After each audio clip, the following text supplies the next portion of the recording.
Mes chers collègues, nous allons... Dear colleagues, let's begin, please, with our meeting here.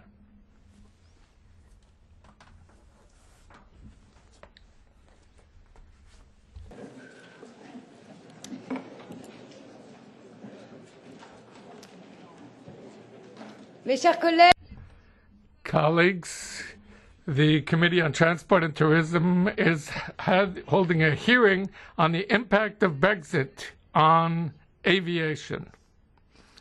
The purpose of this hearing is to hear what the high-level experts from the airports, from the tourism industry, and from the aircraft industry have to say about this, to know how the aviation players are dealing with this period of uncertainty in the wake of Brexit, and what are the impacts that they've already identified.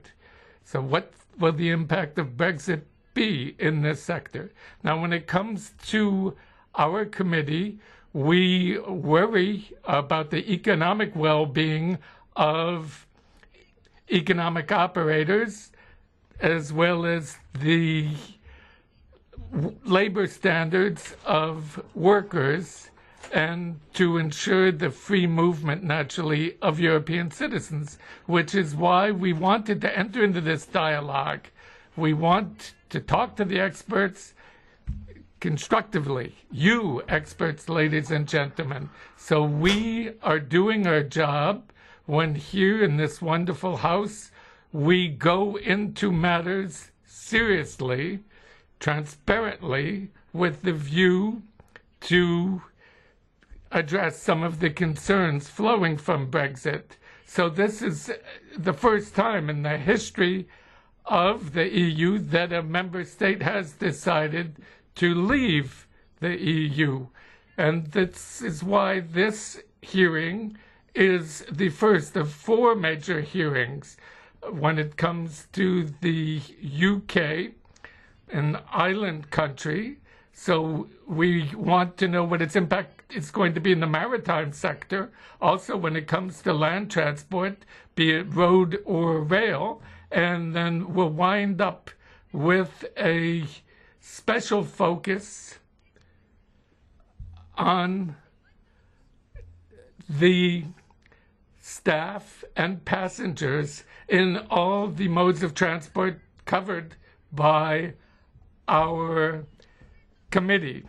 So that's the plan. When it comes to this hearing, it's split up into 2 parts. Part 1, we are going to be hearing from the representative of 3 major EU airports, Heathrow in London, Charles de Gaulle in Paris, and the airport of Dublin. They're all different. And the second part will be involving the aviation, tourism, and airline sector, Lufthansa, AIG, etc. And we'll also have the representative from Airbus.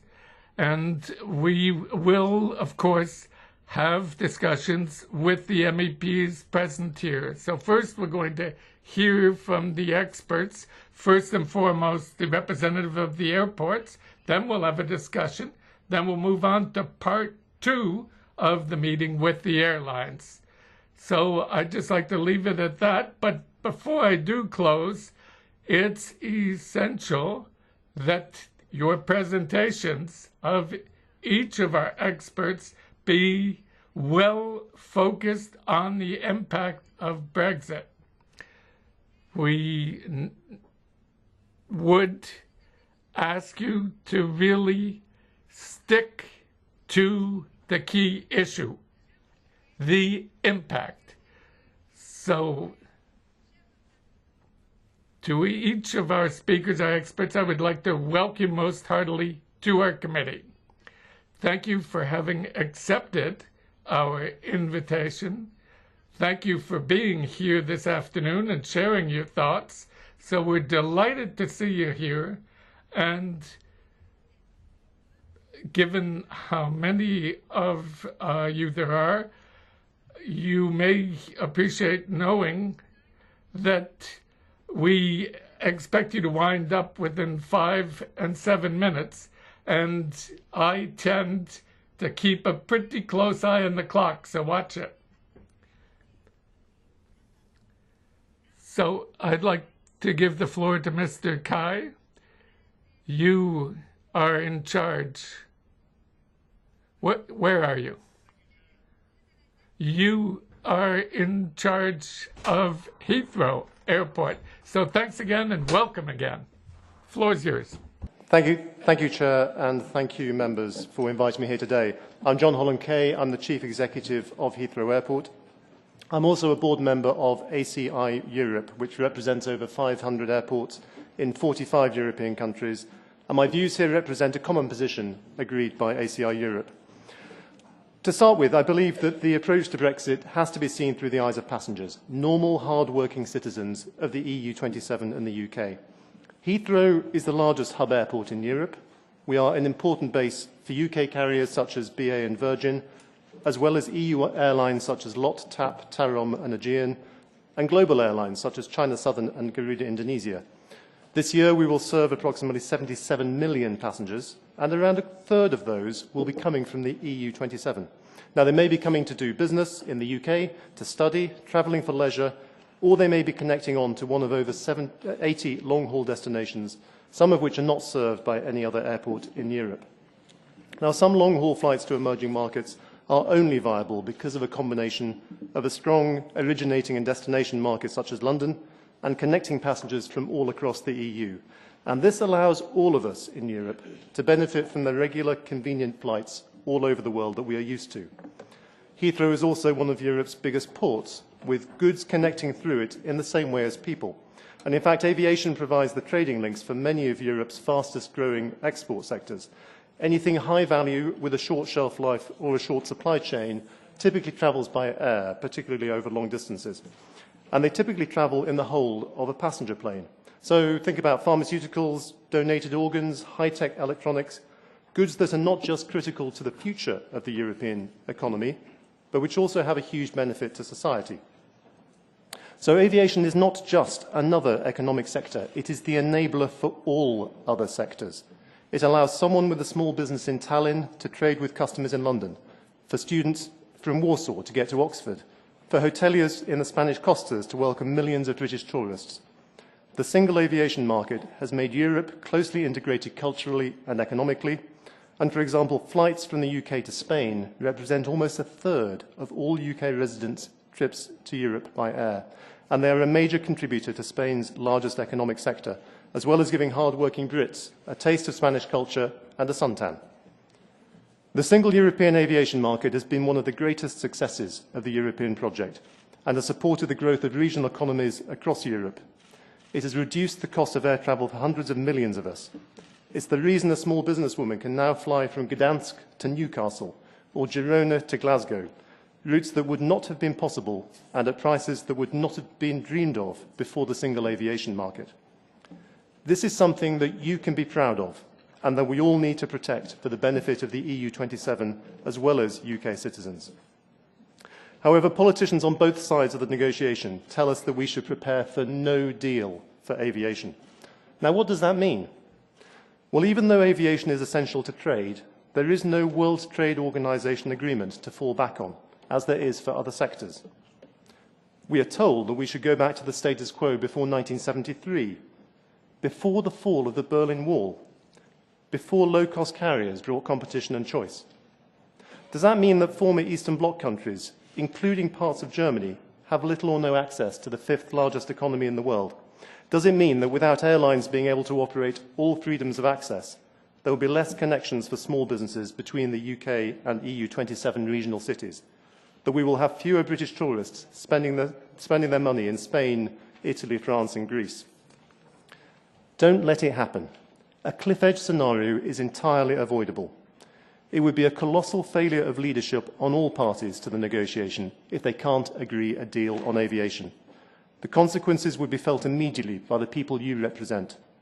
No deal would mean that politicians have failed their citizens, taxpayers and voters. And actually, it's not enough to wait until the end of the Brexit process to strike a deal. Terms and conditions for physical goods sold before Brexit for delivery in March 2019 are protected, but not air tickets. And yet it is not long before EU citizens will start buying air tickets for April 2019. Now, we all know that business relies on certainty to make investment decisions and to recruit new people.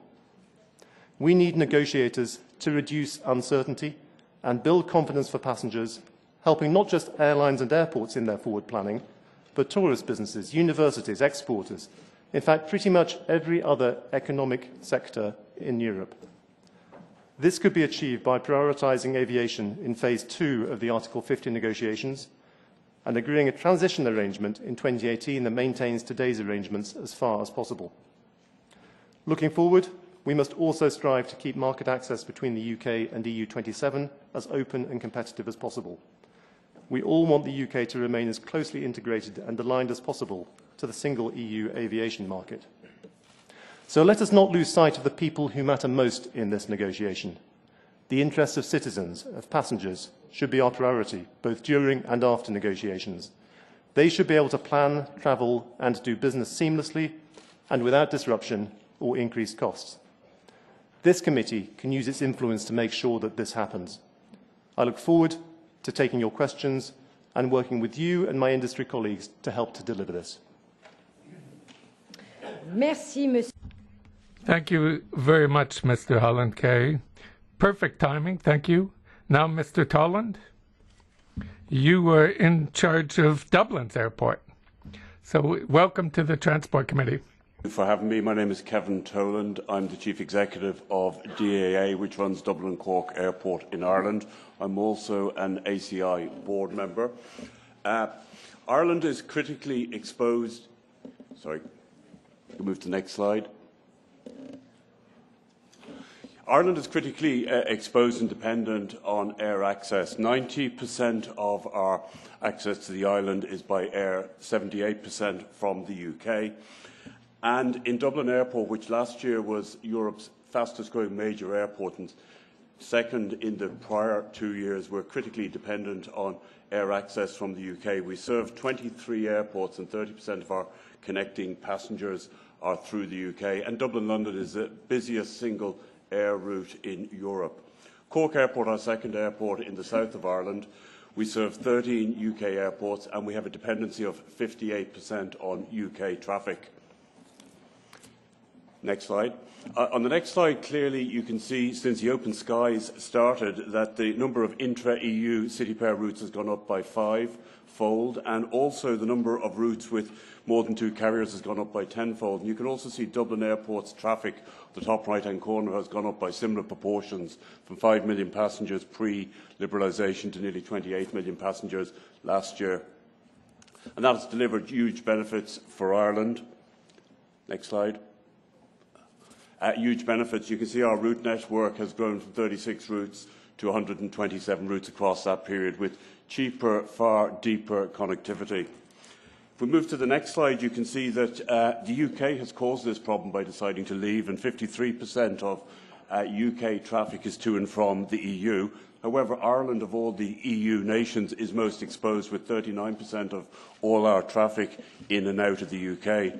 On the other hand, you can see Germany and France, who are going to be two of the key negotiators, have 6 or 7% of their air traffic in and out of the UK. So clearly, when it gets into the negotiation, we think it's one that's very, very uneven when it comes to aviation, and Ireland in particular is potentially going to be very badly exposed. Next slide. If you look across Europe, the regional airports are the most exposed to this cliff, and if you look at the very high percentages of airports that are dependent on UK traffic, those regional airports that are most exposed financially and where air access is most important are in a very, very difficult position. Next slide. If you look over the last 25 years, there's a very strong correlation between UK GDP trends and UK air travel. Right now, we know that nobody's suggesting that the UK economy is going to improve after Brexit, and that's before the impact of any single skies problem comes to bear. So we think it's very, very negative. For Ireland, 42% of our tourists come from the UK and 44% of our business trips are to and from the UK. Next slide. Tourism is a key industry for us. 1 in 10 people almost are employed in tourism. It's over €1 billion of an industry between Ireland and the UK. However, it's not limited to that. One, we depend on the UK for tourists coming in and are critically exposed, as that will weaken going forward. Secondly, Ireland also competes with the UK for tourists. Ireland really is competing with Scotland, Wales, Lake District, Cornwall, Devon, and we think that's going to be very, very severely impacted potentially as we go forward. Next slide. You can see that 75 to 80% of our traffic is leisure-related to and from the UK, and we think that's discretionary and potentially going to be negatively impacted. Next slide. A lot of people say this is all imaginary, it's all in the future, it's not going to happen. We think it's an iceberg. Whilst our passenger numbers so far for the half year are up 6%, what that really is disguising is the fact that inbound trips from the UK are down 7% and falling like a stone. So our good performance in outbound, as the Irish economy picks up, as North American and Middle Eastern and European business works well, is disguising the fact that there's already the first Brexit-related decline happening. Next slide. Next slide. Next slide. Key actions. There are 5 key actions. We've got a key challenge, which is how do we maintain connectivity as the US and now the UK pulls back. So therefore, it's about making sure that we stay very actively connected as an island. We're the furthest part of the EU after Brexit from the rest of the EU. We're also pushing on with key infrastructure developments, such as our new Northern Parallel runway in Dublin. Secondly, and critically important, is that the single skies remain. We think there is a cliff hang ahead of us. We're very, very concerned that whilst March 19 feels like it's a long way away, I think from March 18 our customers are going to be deciding what, if anything, they're going to be prepared to sell, or they're going to have to vote with their feet ahead of certainty. Next slide. Tourism and the free movement of people is critically important as well. We've got a common travel area. That needs to be maintained. We have common visa arrangements with the UK. They need to be maintained. And Ireland, as a critical EU player and participant, needs to not be disadvantaged by these actions driven by the UK. So therefore, we think something like a Schengen arrangement on visas for Ireland would be appropriate. Fourthly, continued cooperation on safety and security and common standards is critical. The last thing we need is different arrangements, different costs, more complexity. And lastly, importantly, as a business, there are going to be opportunities, whether that's the relocation of EU agencies based in the UK to Ireland, which we're actively going after, for example, the European Medical Association, or the return of duty-free on domestic UK flights and ones going to and from Ireland. So we'll be looking for those advantages as well. So in summary, we're very concerned. We think there's a real danger. We're the most exposed of any of the EU countries that will remain, and we think it needs to be addressed urgently and clarity brought to bear. Thank you.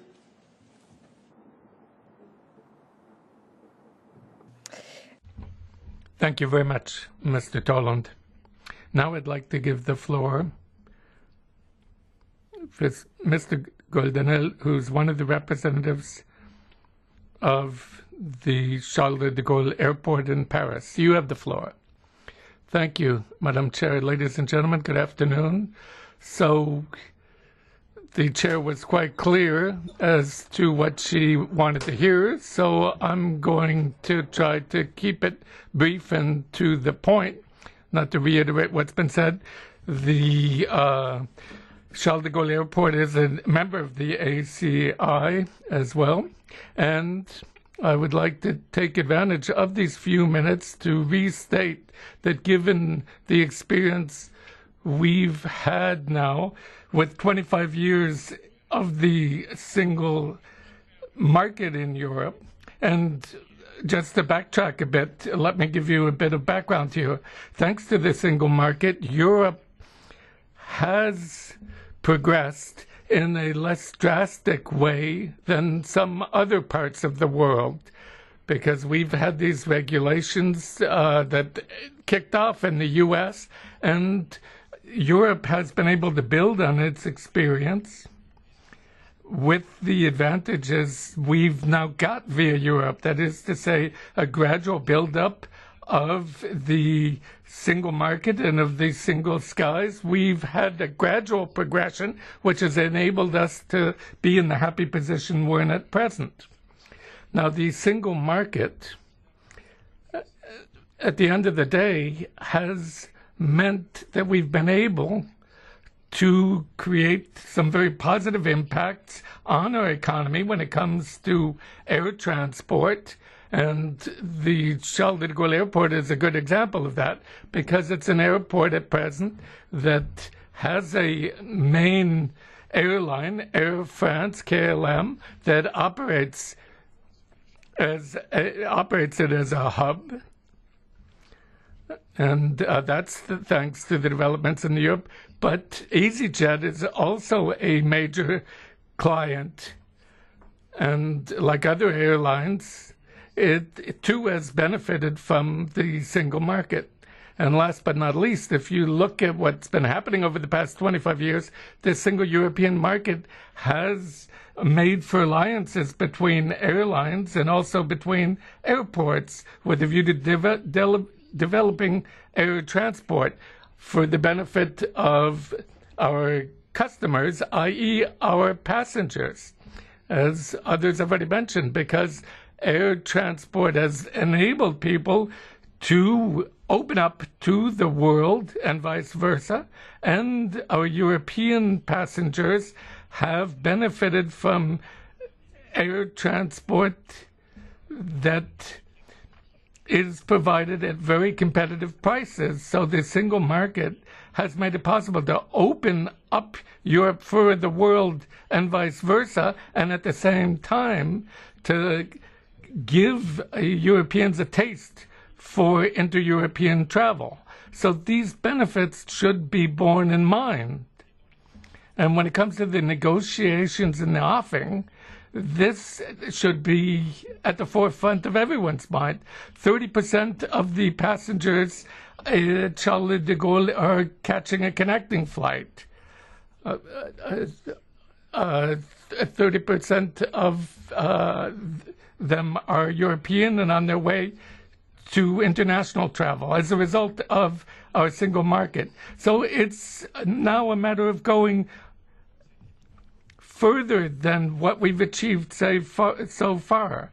There's the regional airports in France. We have a number of them, and they've benefited from the single market. There's some connections that have been established by foreign airlines and that have made it possible for these provincial airports to have connections with other countries. So it's good for passengers, it's good for employment, and all those working at airports.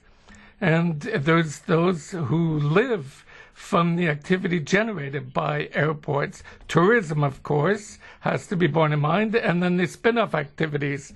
And when it comes to cargo, logistics, there too, that is all that activity is thanks to the single market.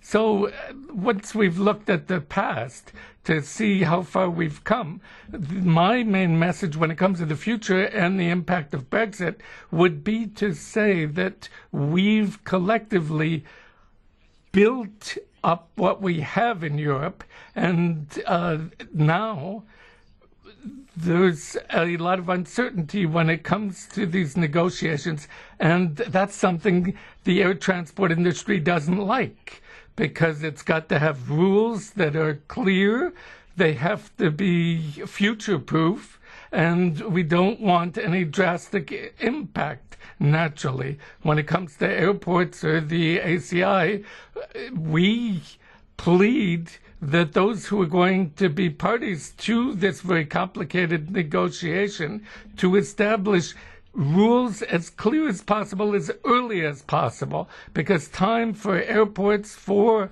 operators at airports, for airlines, they need as much time as possible to adapt to the new rules. So that's the challenge facing us. And to finish, just to say that there's a world that needs time, at least a year, to adjust to new rules that may flow from Brexit. So thank you very much, Madam Chair.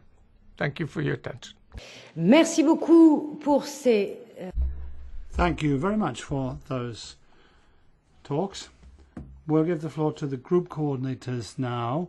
They have a limited period of time. That's right, Mr. Van der Kamp. Limited period of speaking time. 3 minutes. You can ask questions and then I'll take one speaker per political group to ask another question. Mr. Van der Kamp. Thank you very much, Madam Chair. To try and promote Dutch a little bit here. Hang on there. Interpretation. Can you hear the interpretation? Are you all plugged in? It is a great honour to be able to speak with Mr. Holland-Kaye in this forum. My first question is for Mr. Holland-Kaye. What do you think about the future of the European acquis? We've got a lot of rules in Europe and they are directly applicable to Heathrow. What do you want to keep of those? Would you like to sort of do some cherry picking among those rules? What is your approach to those particular rules that are already in force? I've also got a question for Mr. Holland-Kaye and for Mr. Toland. It's very difficult for me to remember which name is which, says the speaker. On EASA. EASA has certain rules that apply to airports. How do you see this working in future? Do you think that the British airports will still meet the EASA requirements? And perhaps you could say something about applicable rules that are in force there. Now, the speeches were given at quite a speed, but I think it's important to say that in addition to the political side of Brexit, there's a practical side where we need to try and maintain as many of the rules enforced that are currently enforced as we can. Now, I think it's important to maintain a liberal aviation market, and that is my request at this current moment in time. Thank you, Mr. Van der Kamp. For the Socialists, who will be speaking? Mr. Liberaski. So, following him, I will be promoting Polish language, okay? Przede wszystkim jestem pod dużym wrażeniem. So first of all, I'm really impressed at very positive words vis-à-vis the European Union. I haven't heard for quite a long time so many nice words about the achievements of the European Union. Second, I am equally impressed with the awareness of the negative consequences of Brexit, and I would very much like to ask the CEO of Heathrow whether he voted for or against Brexit. But I haven't heard anything about Plan B. What happens if we have a hard Brexit? What happens if it's going to be painful? How will the airports behave? Because we have an idea of the damages and consequences and an appeal to preserve the single sky system. But we haven't heard from you what would happen if this is not going to be this way. So I would be grateful to hear from you on this. Thank you. Merci beaucoup. Monsieur Zille. Yes, thank you. Well, I would like to thank you for all speakers. It was excellent starting point, and I would like to apologize. I have to catch a plane just while it's flying to Latvia as well. So, but my question is, let's imagine Mr. Barnier will not have a mandate bigger than it is now, larger than it is now, broader than it is now, after 1 year, summer 2018. What you can expect on your business in airports if it will continue like that? Because as we know today, Mr. Barnier have only citizens' rights and financial issues. And until there is no agreement on those issues, there is no mandate about future relationships. So this is one question. And the second one, it's kind of things we just are in a procedure of consent on a European common aviation area. And it will be done also from the Parliament side, this consent procedure.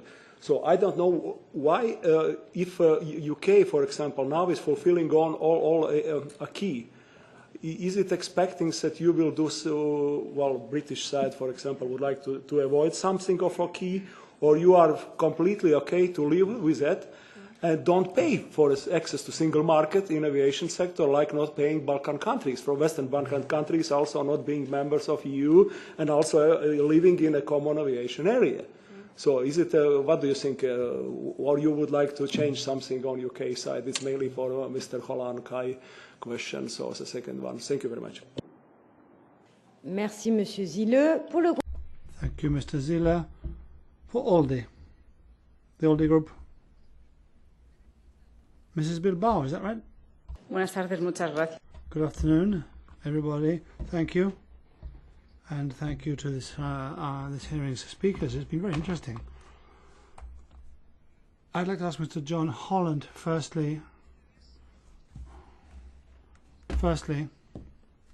over the months that have elapsed since Brexit negotiations began, how have you managed to face up to this?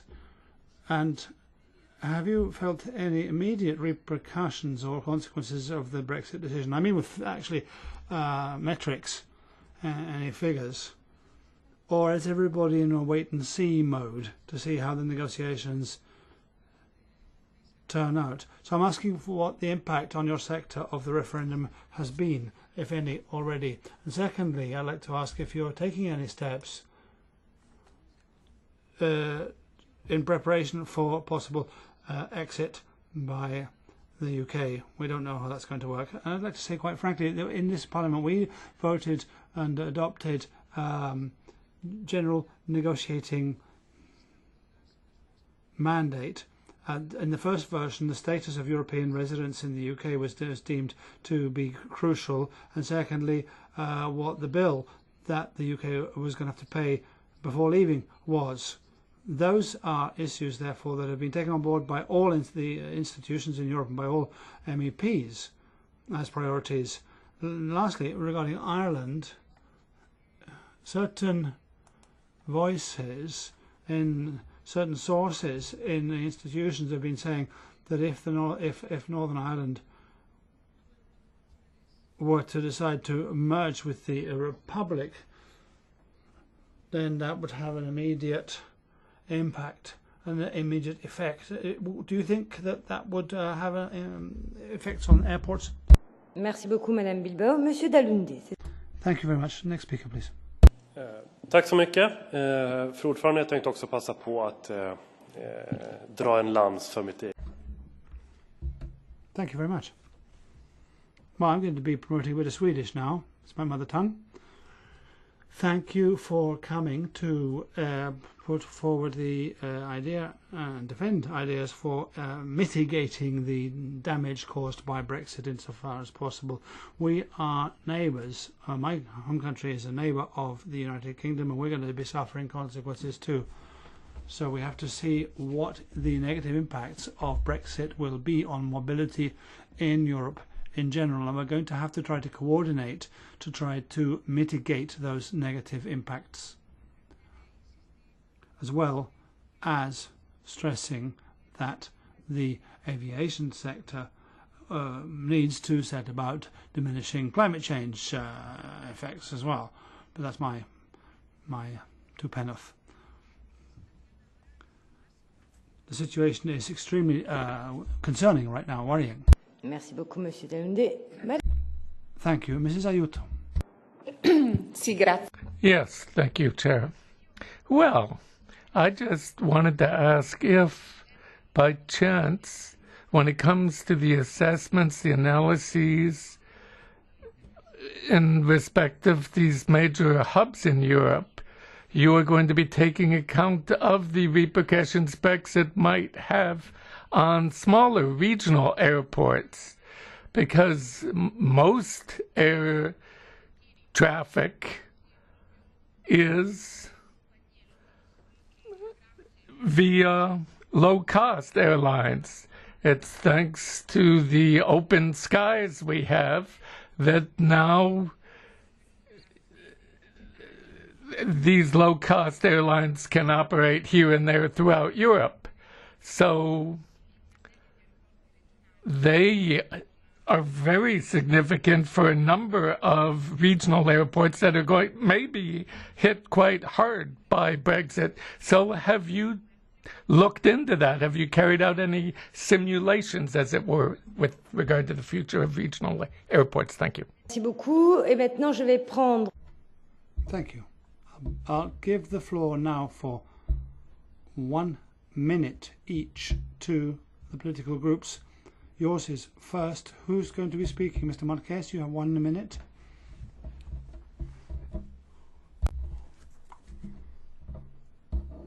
What's that?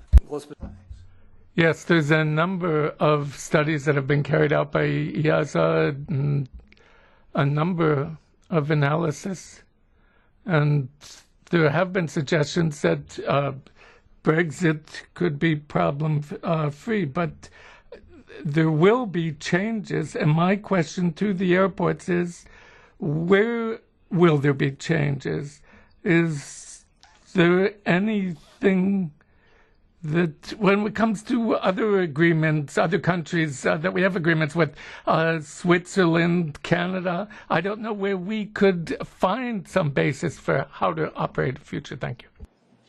Merci beaucoup, Monsieur Pieper. Thank you. Socialist group, who will be speaking? Ms. Lucy Anderson. I'm actually going to make points later on about the aerospace industry and impact on manufacturing, but I'll just say a few things now.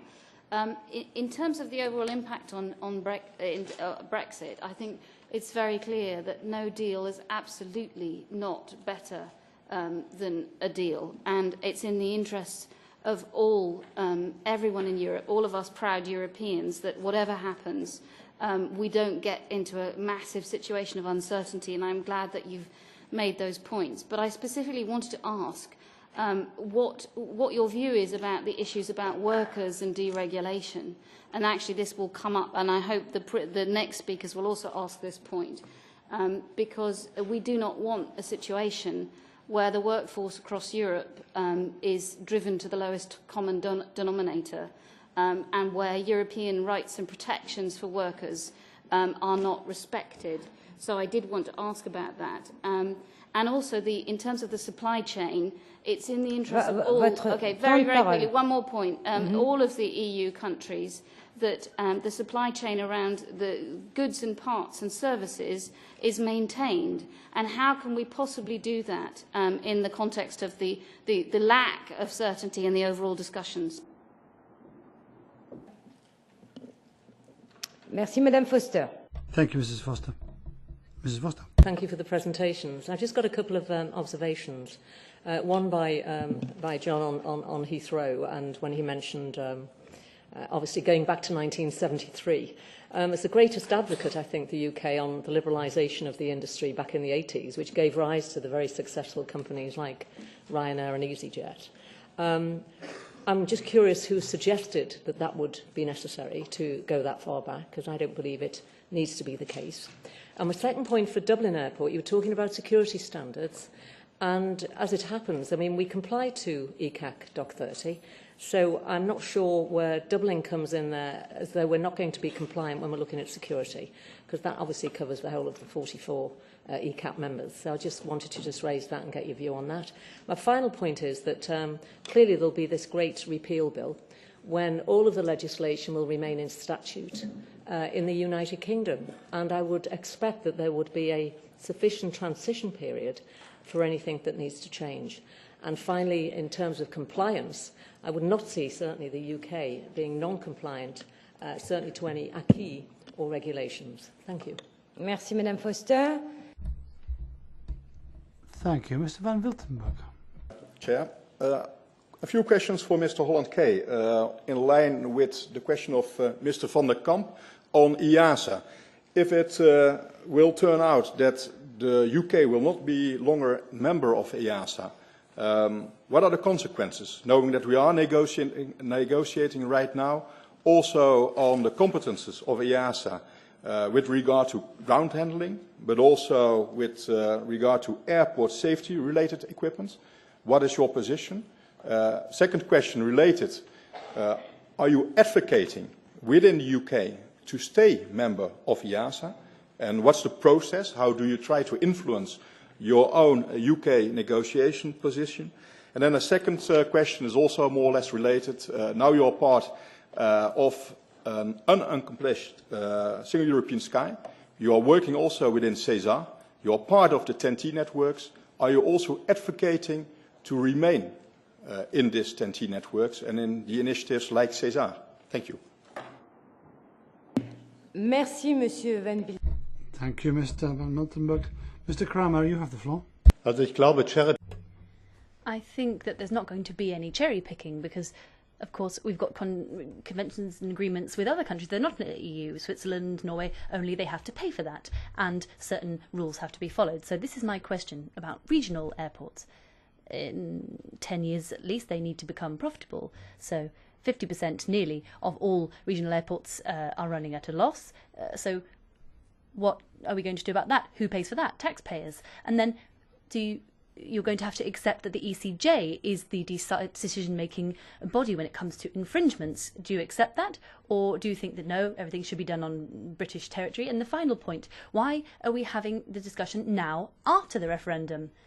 The disadvantages of Brexit should have been discussed in advance. Perhaps the referendum would have been different otherwise. But if you complain about the EU for 30 years, then you shouldn't be surprised when people vote against it. Merci, Monsieur Kramer. Thank you, Mr. Kramer. EFDD, is there somebody who wishes to speak? No? Alors nous allons regarder. Then we'll turn to our guests. You've received, there have been a lot of questions raised of you, such as what kind of parts of the acquis should be kept, questions such as how about the role of EASA in all of this, and then regional airports, what the impact on them will be, and some colleagues have said, what if there's hard Brexit? Is there a plan B? Some kind of alternative that you've got ready in the event of there being hard Brexit, and then the consequences regarding mobility. Shouldn't we have European coordination for the future? Should there not be regulation? These are many questions, very interesting. I'll give the floor to each of you for 3 minutes, because they're very valid questions, and we wonder whether you, as protagonists, have thought about all of this. Thank you. Mr. Holland-Kaye, please. So, just for the record, I did actually campaign for the Remain vote, in case you were wondering. And the argument I made then was that the single European aviation market has been the biggest success for normal people, hard-working people from the European Union. As is usually the case, particularly in my household, nobody listened to me. So we now have to be pragmatic and make the best of where we are. And I think pulling together a couple of the themes, the aviation market by nature is integrated. And we need to have common standards and common ways of working, and that reduces cost, it reduces complexity, it is much safer. So when it comes to areas such as EASA, yes, we would expect to continue to be part of EASA. That is what we are arguing for within the UK, and I think that is something where there is widespread support. Similarly, the Single European Skies, and I think with both EASA and the Single European Skies, CESAR, the UK has been one of the leading advocates for that, and also has been doing a lot of the work on it. So I think at Heathrow we are one of the earliest adopters of ACDM, which is one of the enablers for CESAR, and have pioneered a lot of the techniques that will be used, and we would want to continue to do that, and it's in all our interests that we do so. What has the impact been so far?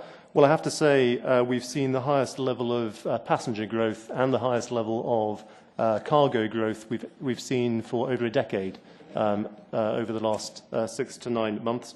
A lot of that is related to exchange rates, but also I think a sense within the UK that people are just getting on with things and getting back to business, and they leave it to us to make sure that we sort out the best long-term arrangements.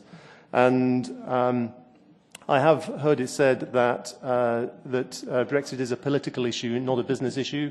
I think that if we ignore the needs of business and normal working people, then business issues will become political issues. We have to make sure we are creating growth and jobs. That is all of our responsibilities, and business needs to have a voice in that. And maintaining as close as we can to the status quo, I think, is in the interests of people right across Europe, including in the UK, when it comes to the single European aviation market. Thank you. Merci beaucoup, Monsieur Hollande. Je donne la... Thank you, Mr. Holland-Kaye. Mr. Tolland now has the floor. Thank you. Maybe if I address the first point about EASA and ECAC. Sorry, if I address the first point about EASA and ECAC, we simply don't know. We think there should be absolute commonality, reciprocity maintained, but we don't know how the UK is actually going to approach these things through the end of the negotiations or not. In terms of Plan B, there is none. We're obviously developing our own scenarios. We're very, very concerned. It's a key priority given the dependency in Ireland on the UK connectivity. But we simply have no idea of a coherent plan from the UK and what they're going to do and how the negotiations are going to work. We're going to be probably hearing later on from some of the airline customers, but there is a cliff coming. It's coming not in 2 years, but next March, and there's going to be prolonged uncertainty, which I'm sure some of those customers will have to deal with nearer the time. On a regional basis, as the gentleman pointed out, half of the regional airports lose money. They're the most important airports locally to their local economy, and this is just going to be a body blow to them. You saw the chart I showed earlier of the exposure of regional airports to connectivity to the UK. I don't think the taxpayer can, should or should be allowed to pay. I think it has to be the market, and it has to be by fostering competition, by enabling airlines to fly and enabling the continuation of the single skies. And frankly, that leads us back to a problem. I think somebody asked a question about Northern Ireland, and I wouldn't want to stray into that sort of complicated territory. But I suppose suffice to say that Dublin is Northern Ireland and the islands airport. We do 2 out of 3 people coming onto the entire island of Ireland come in through Dublin Airport. Unfortunately, Northern Ireland is the place in the EU that's most exposed actually to Brexit, because you're going to have the complexity of the border, you're going to have the complexity of the common travel area, and also their economy and their tourist industry is totally tied up. So whilst it's going to be a mess for the Republic, it's going to be an even bigger mess for Northern Ireland. I suppose just to sum up in terms of impact, we're getting very, very good growth. But as you saw on the iceberg earlier, we see UK inbound falling like a stone, and that needs to be arrested. And that is the start of the reality of Brexit. The UK economy, I think, is going to struggle. I think there is cliff edge uncertainty. And we provide a lot of connectivity to the UK at this stage, where you have 23 flights, I think, to UK airports from Dublin. I think the London airports go to 8 or 9 of the UK airports. So we're extremely concerned and would like to see a coherent plan, and would be concerned that there's an imbalance in the negotiating position and leverage. Merci beaucoup, Monsieur Tolland. Thank you, Mr. Tolland. Mr. Golden has the floor now. Thank you, Madam Chair.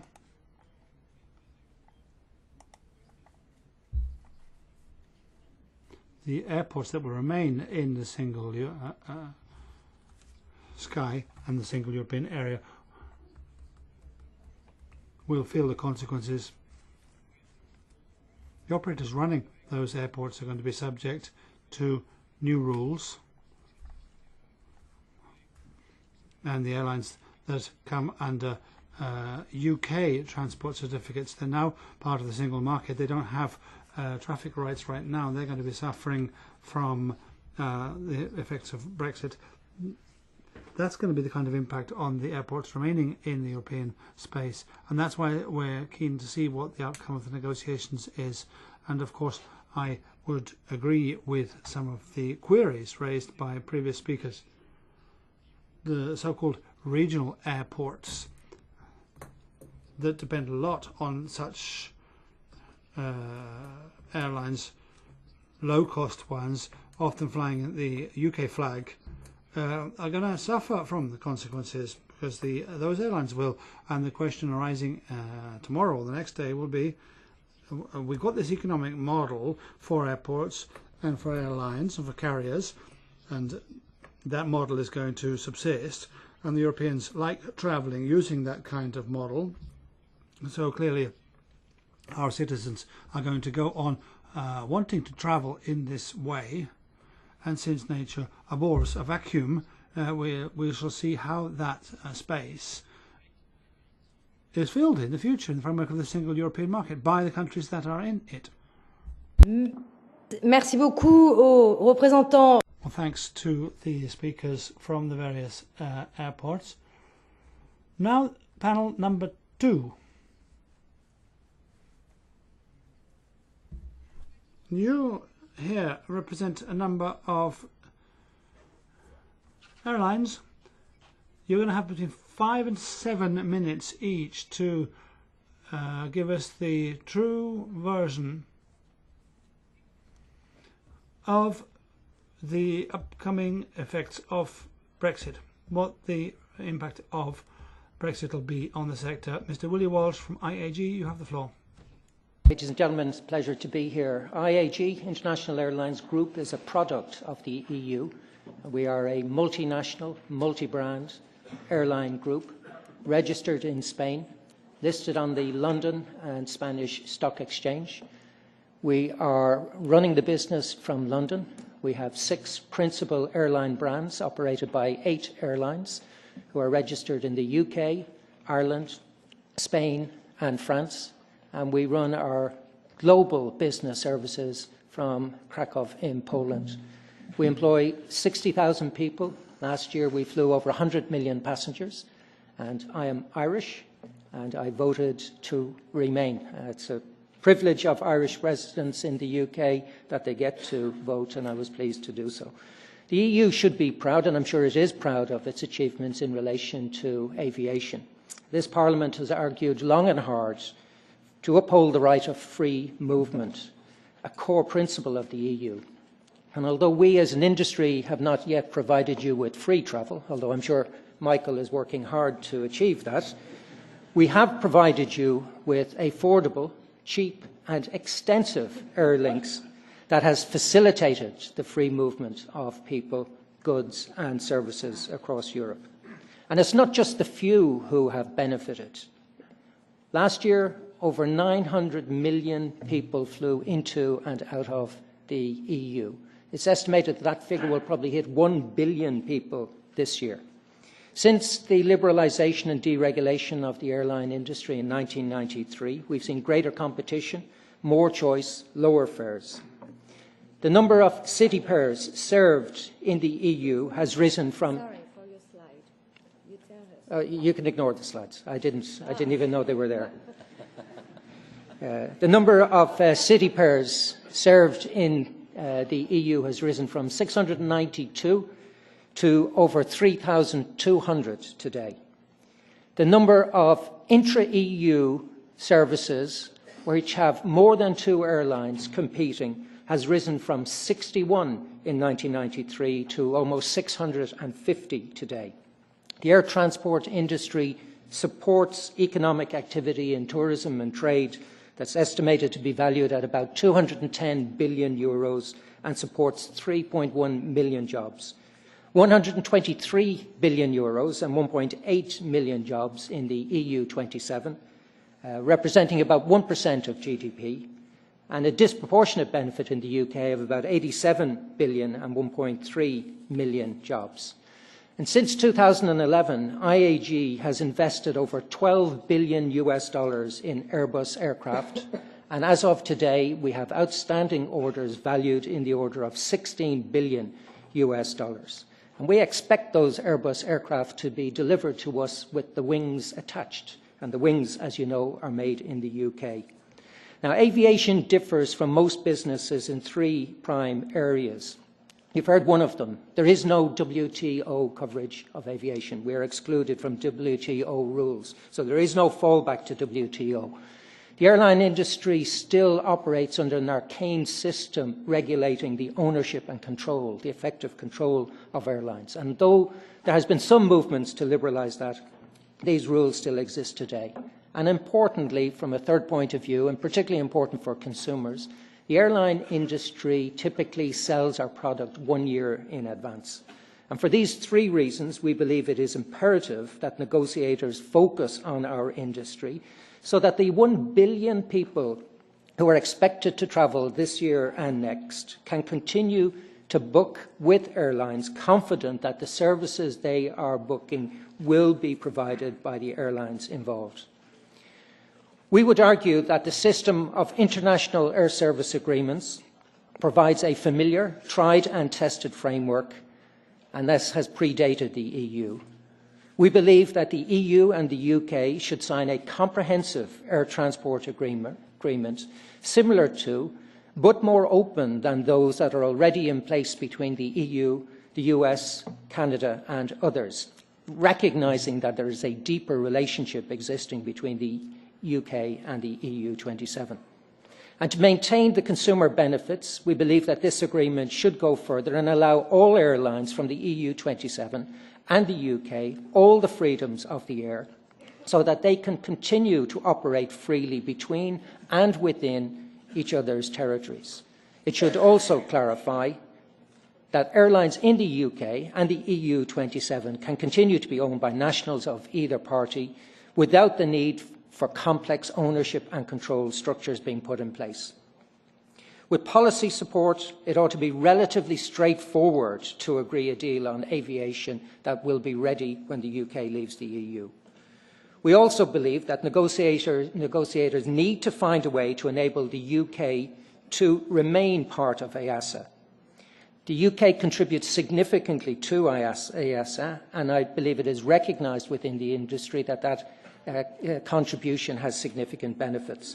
We believe that 40% of non-EASA employees contributing to the work of the organisation are British, and that their contribution should continue. And we anticipate that a governance structure could be put in place that allows the UK to take full part, whether through a joint committee or some other form. Aviation is an industry that focuses on safety and security, and I don't believe it's in anybody's interest in the UK or in the EU 27 that we should weaken that or in any way seek to diminish the contribution that is being made by experts in this area. So while we recognise that there are significant challenges for all sectors, we believe that the challenges to aviation should be prioritised so that the benefits that have been so well recognised across Europe for consumers can be maintained. Thank you very much. Merci. Thank you very much. I would now like to give the floor to Mr. O'Leary. Allez-y. Ladies and gentlemen, good afternoon. It's a great pleasure to be here. Always great fun to be back in Brussels, where I spend so much time usefully deploying, doing what I'm not sure. For those of you who don't know, Ryanair is, next slide, is Europe's favourite airline. We've grown to become the largest airline in Europe by offering the lowest fare in every market in which we operate. This year we expect to grow from 120 million passengers to 130 million passengers. And those passengers are enjoying 13% lower airfares as we continue to use the benefits of our greater buying power, particularly with aircraft and non-ACI airports to lower the cost of flying for consumers. Next slide. Our average fares this year were €41, and we do have a plan, unlike Willie's 6 airlines, to keep driving down the cost of air travel all the way across Europe so that we can keep Willie and all the other high-fare highwaymen honest over the next number of years. It is a cause much to be admired. There are, however, a number of very important issues that we need to deal with today. And this is next slide. It is not that's just where we fly everywhere in Europe. Next slide. That's where we're going to grow in the next 8 years from 130 million to 200 million passengers a year. And the great joy we have in Ryanair is we're an Irish airline, so even if Brexit happens, we're still free to fly happily around Europe. We may not be flying in the UK, and I wouldn't worry about the regional airports, because we'll be taking a lot of aircraft out of the UK in the April of 2019 and reallocating them to European regional airports who will see more growth and they'll know what to handle, although Heathrow, thankfully, will be empty, probably for a period of months. There is a real prospect, next slide. There is a real prospect, and we need to deal with this, that there is going to be no flights between the UK and Europe for a period of weeks, months, beyond March 2019. There's a real prospect because if the UK government sticks to its present position, and that is setting a pretty low bar, but if the UK government sticks to its present position, which is ECJ jurisdiction is a red line issue, free movement of people, etc., they are going to leave the European Union and they're going to leave open skies. And as Willie rightly says, there is no replacement agreement. So the UK is going to have to find a way within the next 12 months to get back into open skies or to have a bilateral with the EU27. I think that's an impossibility. It's an impossibility because there's no goodwill in Europe towards Britain and allowing them back in on preferential terms to open skies or its equivalent.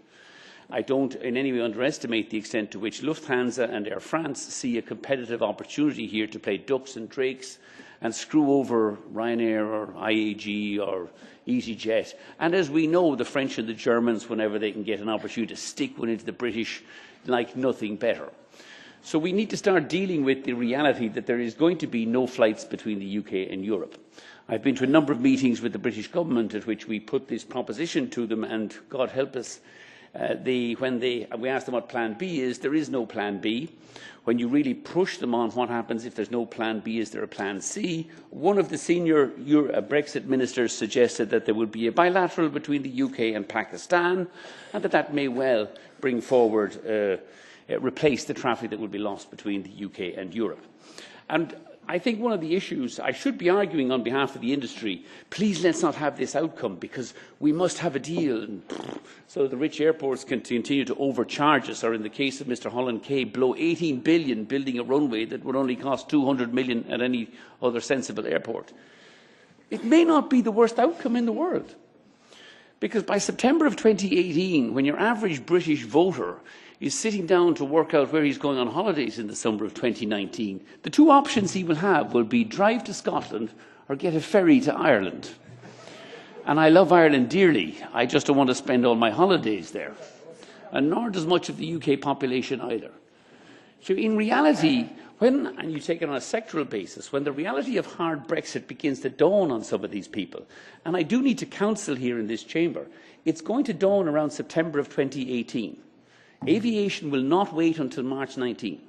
If we don't have a clear legal framework for continuing to operate flights to and from between the UK and Europe from about September 18 onwards, and in the absence of Britain blinking and deciding to stay in the European Union, there is not going to be an interim agreement. There is not going to be a legal basis. We will be cancelling flights. We will be cancelling people's holidays for the summer of 2019. The Germans and the French will love it because it's going to cause all sorts of disruption to airlines. IAG's structure is going to get broken up because it can't be a Spanish airline operated from Britain or a British airline operated from Madrid or whatever else it is that cross borders, even though it should be. There is going to be a real mess. You are going to be dealing with the outcome of that mess. Britain is going to suffer much more, but I wouldn't underestimate the extent to which there will be jobs lost at European airports. There will be jobs lost in the tourism sector, in Spain, in Portugal, in Italy, because yes, we'll replace a lot of the flights that we would normally operate to the UK, but the Germans and the Scandinavians and the Poles are not going to make up those numbers that Britain provides at the moment. There are some upsides. There may be some duty-free sales at UK airports. Sadly, there won't be any passengers travelling through those airports to get to Europe. And the French and the Germans will benefit hugely by all the transatlantic traffic that wants to connect across Europe will now have to fly to Paris, God help them, or to Frankfurt, God help them even more, or maybe a few of them will get into Schiphol. There will also be ownership restrictions that will have to be sorted out. IAG structure will not survive a hard Brexit. But maybe that may be one of the ways we persuade the UK government that the sensible outcome here is to ignore the plebiscite of 12 months ago, stay in Europe and continue to benefit from open skies. Should they do so, by the way, Europe does need to get up off its backside. We do need some reform that this august institution has failed to deliver for about 10 or 15 years. You could start by reforming a lot of the rich airports down there who have done nothing in the 30 years to lower the cost of travel. In fact, they put it up wherever they've had an opportunity, and you can continue to support the free movement of people across Europe, preferably on Ryanair, so that you're all saving a fortune of money while visiting your friends and relatives all over Europe. Thank you. Merci, Monsieur O'Leary. Thank you very much, Mr. O'Leary. Let's start. We're already seeing the sort of competition here with the airports. We've certainly started that battle, but now let's move on to Mr. Kennedy. You are here representing Airlines for America. The floor is yours. Go ahead. Madam Chair, members of the committee, thank you for having me here today. My name is Sean Kennedy. I'm the Senior Vice President of Global Government Affairs for Airlines for America. A4A is the leading trade association representing U.S.-based passenger and cargo airlines. Our members carry about 90% of passenger and cargo volume, and our members include carriers such as United Airlines, American, UPS, FedEx, and Atlas Air. Let me start off by expressing my appreciation for the opportunity to address this committee. I've worked in both houses of Congress as well as the White House under President Obama. I thought the reform of the healthcare system was a complicated task, but Brexit is on an entirely different level. You are taking on an incredibly complicated and comprehensive issue that's going to affect the United States, the EU, and the UK, which is the provision of transatlantic air service. It's interesting for me as an airline advocate because air service is something that's fairly easy to talk about. That's largely because everyone has used the product. Everyone knows how it touches them. My father was 27 when he took his first flight in the 1960s. I was 5 when I took my first flight in the 1970s. And my children were born in the 2000s and each took travel within months of their birth. We've reached the point where it's sort of akin to mobile telephone service, initially something that was a luxury, but now something that's taken for granted and woven into our culture. Every day there are 377 flights from the United States destined for the EU27. They're carrying 76,000 passengers every single day. About 20% of those reach the EU with a stopover in Heathrow.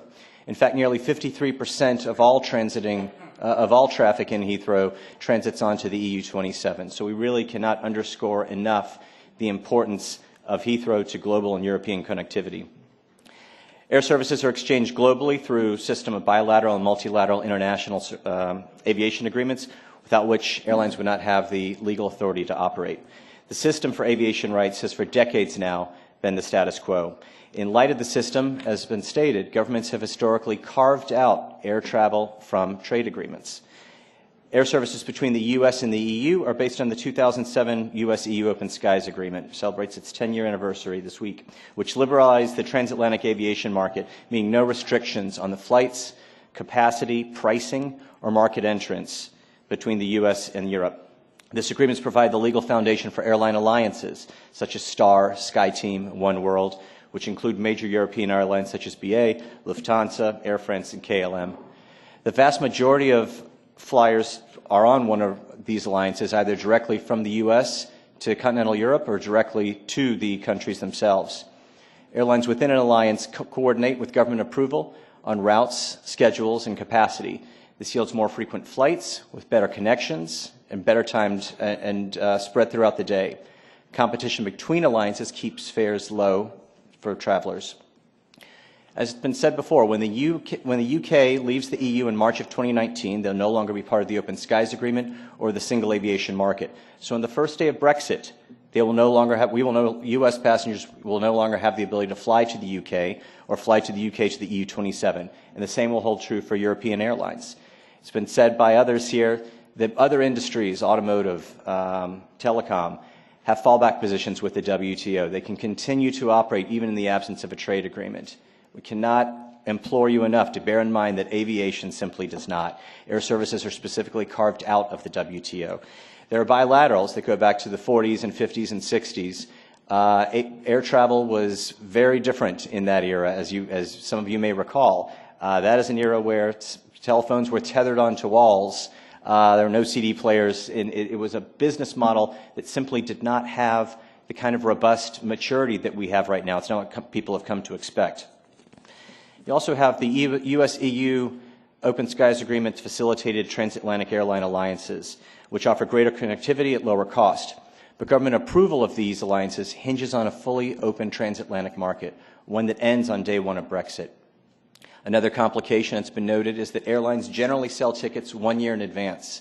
So airlines and passengers need assurances that they can book with confidence starting in March of 2018. Some have suggested that U.S. airlines simply relocate their hubs to other points outside of Heathrow onto the continent. Makes sense, but it's impossible to implement.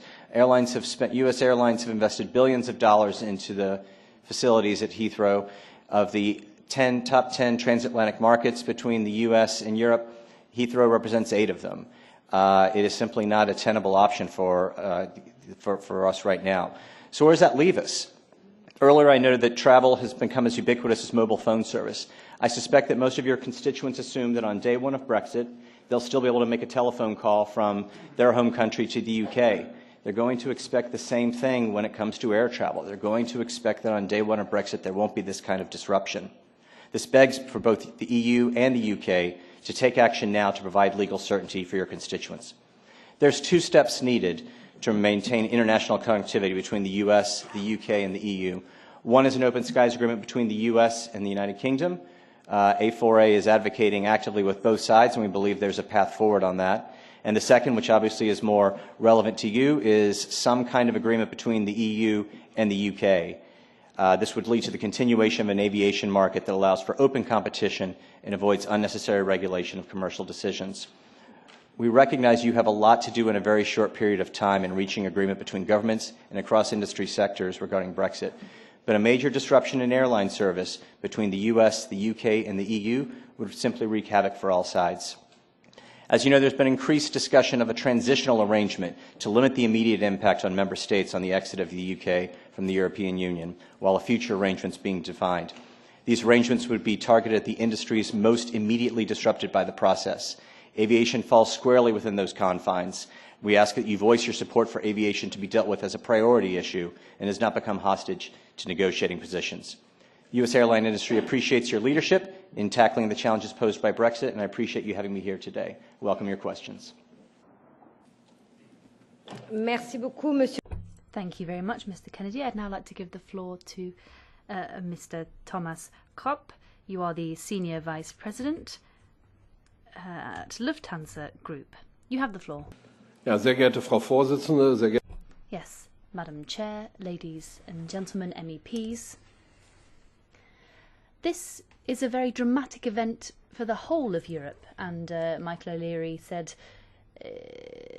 I mean, if this Brexit had happened in France or Germany, this would have happened quite differently, and I think that for the Lufthansa Group, there could be thorough and quite terrible consequences. Now, of course, we'd be delighted if everything were to go back to stage one and this weren't to happen at all, but of course we've got the European market, we've got open skies. We'd like to keep that. For 25 years, the single aviation market has been in action in Europe. A few weeks ago, the European Airline and Airport Association advocated on the 50th anniversary of the Treaties of Rome that this cannot be the future of Europe. There was an enormous campaign. This was before the elections in the Netherlands and in France. Things have got better since then. But now I am here in the Transport and Tourism Committee in the European Parliament. I have to think about the G20 in Germany. There they talked about free trade, but also about fair trade. And what we've seen from this body in terms of legislation on passenger rights, etc., if we were to look to the east and not to the west, people who fly to China, to Japan, they should have their rights guaranteed when they fly with European carriers. But they are no longer protected if they fly back with a non-European carrier, for example, Japanese airlines, and the same with emissions trading in Europe. If we, as Lufthansa, fly Berlin, Frankfurt, Beijing, we have to pay for emissions trading. But if it's Qatar from Berlin via Doha to China, we don't. And what we don't want to see is legislation where we all have this open skies market, but it's all about, of course, passenger rights, emissions trading, freedom of movement. We don't want this to apply to the European airlines in the EU, but not others. Open skies, yes, an open area for all, but there should be a level playing field. The legislation that you make in this House must apply throughout anyone who runs aircraft services in the EU. Now, we had strikes in Germany, and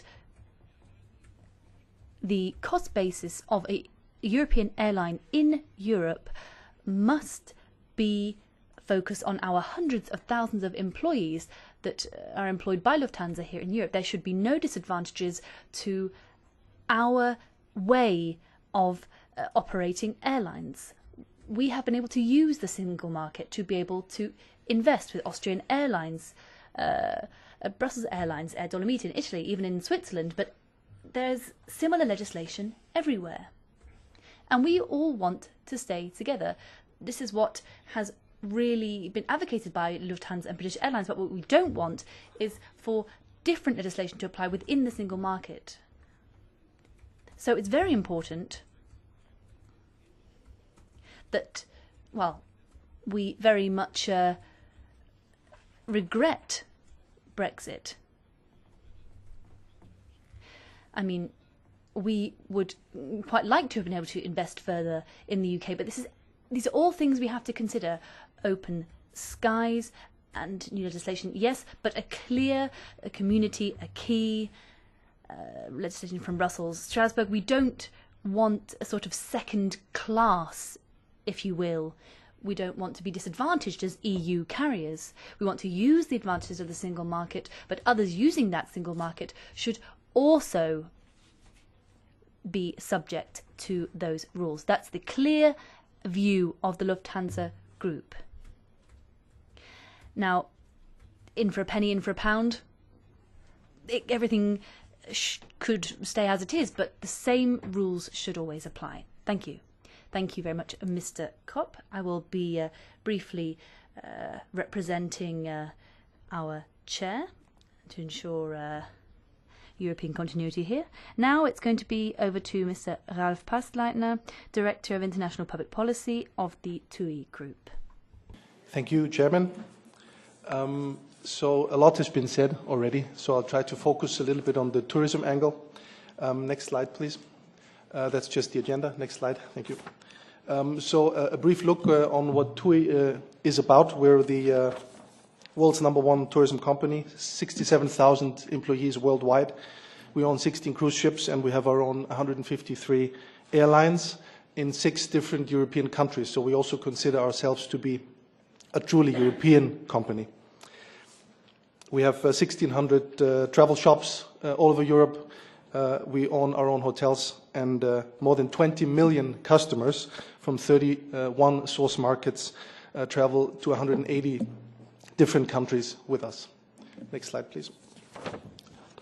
To give you a few figures on the contribution of tourism to the EU GDP. Overall, it amounts to 1,500 trillion euros. And if you look at these, if you look at this graph, you can see that the top 5 destinations for UK residents are France, Italy, Spain, Greece, and Portugal. And in 4 of these 5 destinations, the tourism contribution to GDP is over 10%. In the case of Greece, it's 18.6%. So I think this is, these are figures that need to sink in if you look at the overall picture here. Next slide, please.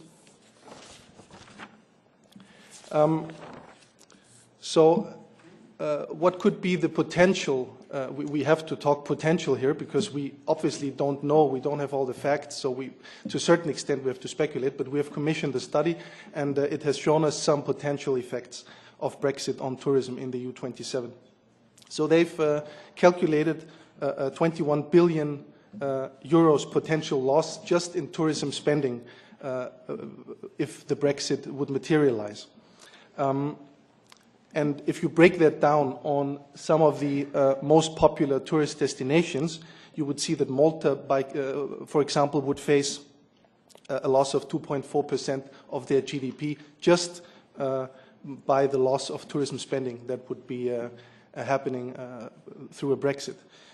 Spain, still 0.5% of the GDP. So I think these are quite considerable numbers.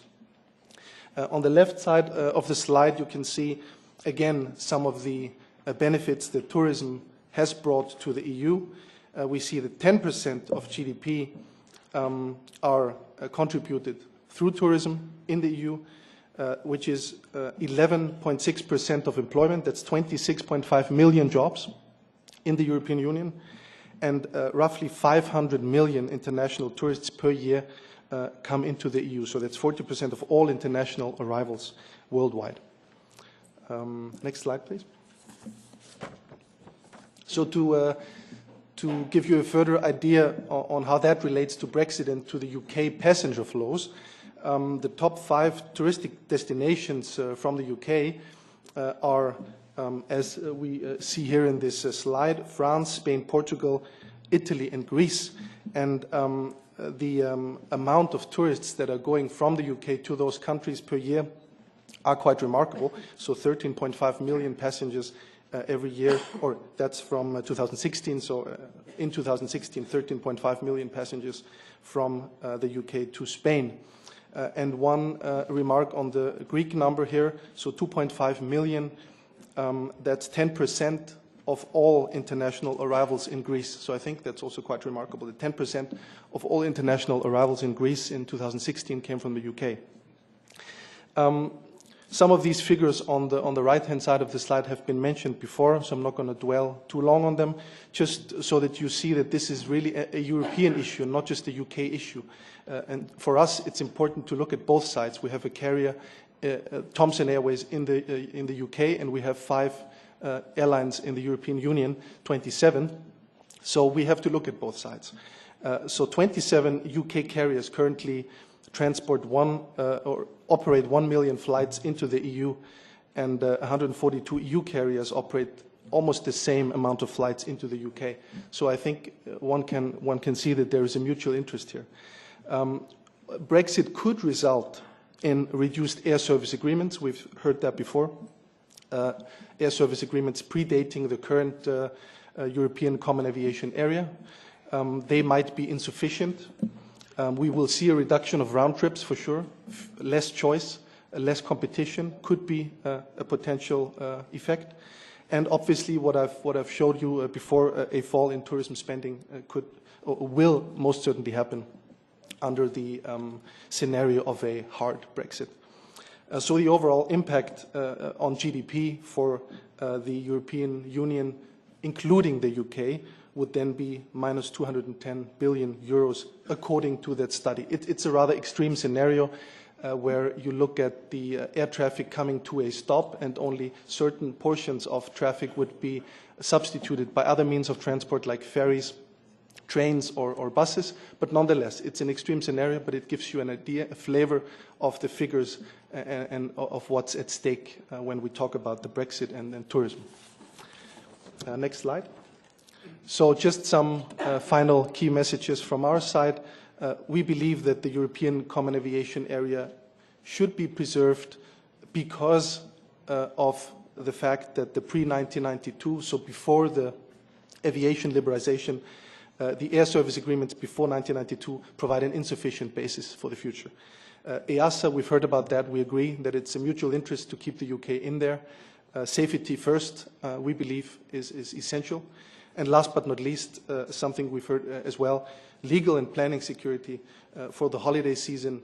We need to have that as early as possible. We sell our holidays 12 to 18 months in advance, so the sooner we have clarity on these issues, the better. Thank you. Merci, Monsieur. Thank you, Mr. Pastleitner. So that's it as regards the input from the airlines. So apparently there's more turbulence up in the air than on the ground, but anyway. Now, we're going to hear from the coordinators. Voorzitter, dank u zeer. Chairman, thank you very much. On several occasions I have tweeted that Brexit is impossible. I know that that might damage my political career, such a comment. But I think it's important to talk about reality. I've got two questions for the airlines. Firstly, to Mr. Kennedy. You touched on this already, but what do these old bilateral agreements involve? Mr. O'Leary said after March 2018 no planes are going to fly into and out of the UK, but we've got these old bilateral agreements. Is that a fallback option? Because we're going to have to do something to keep these aircraft in the air. My second question is to Lufthansa and IBG. Lufthansa is in a different position to IBG because Lufthansa is on the continent and in the UK. So Lufthansa's legal basis is in Europe. Do you expect this to result in price differences? I mean, would the market become less liberal, do you think, as a result of this? That's a question for Lufthansa. Thank you. Merci, Monsieur. Thank you, Mr. Van der Kamp. For S&D, Mrs. Zahila Sandas. Gracias, presidente. Sí, yo agradezco toda la información que hemos recibido. Thank you, Chair. I'm grateful for all the information we've been given. I don't know whether we should be calmer after that or more nervous.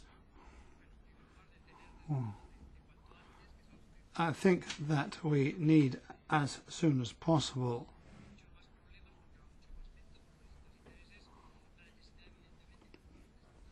to find out what's really going on. We've said this before, but it's difficult. And as has been said, there's a need for a global organization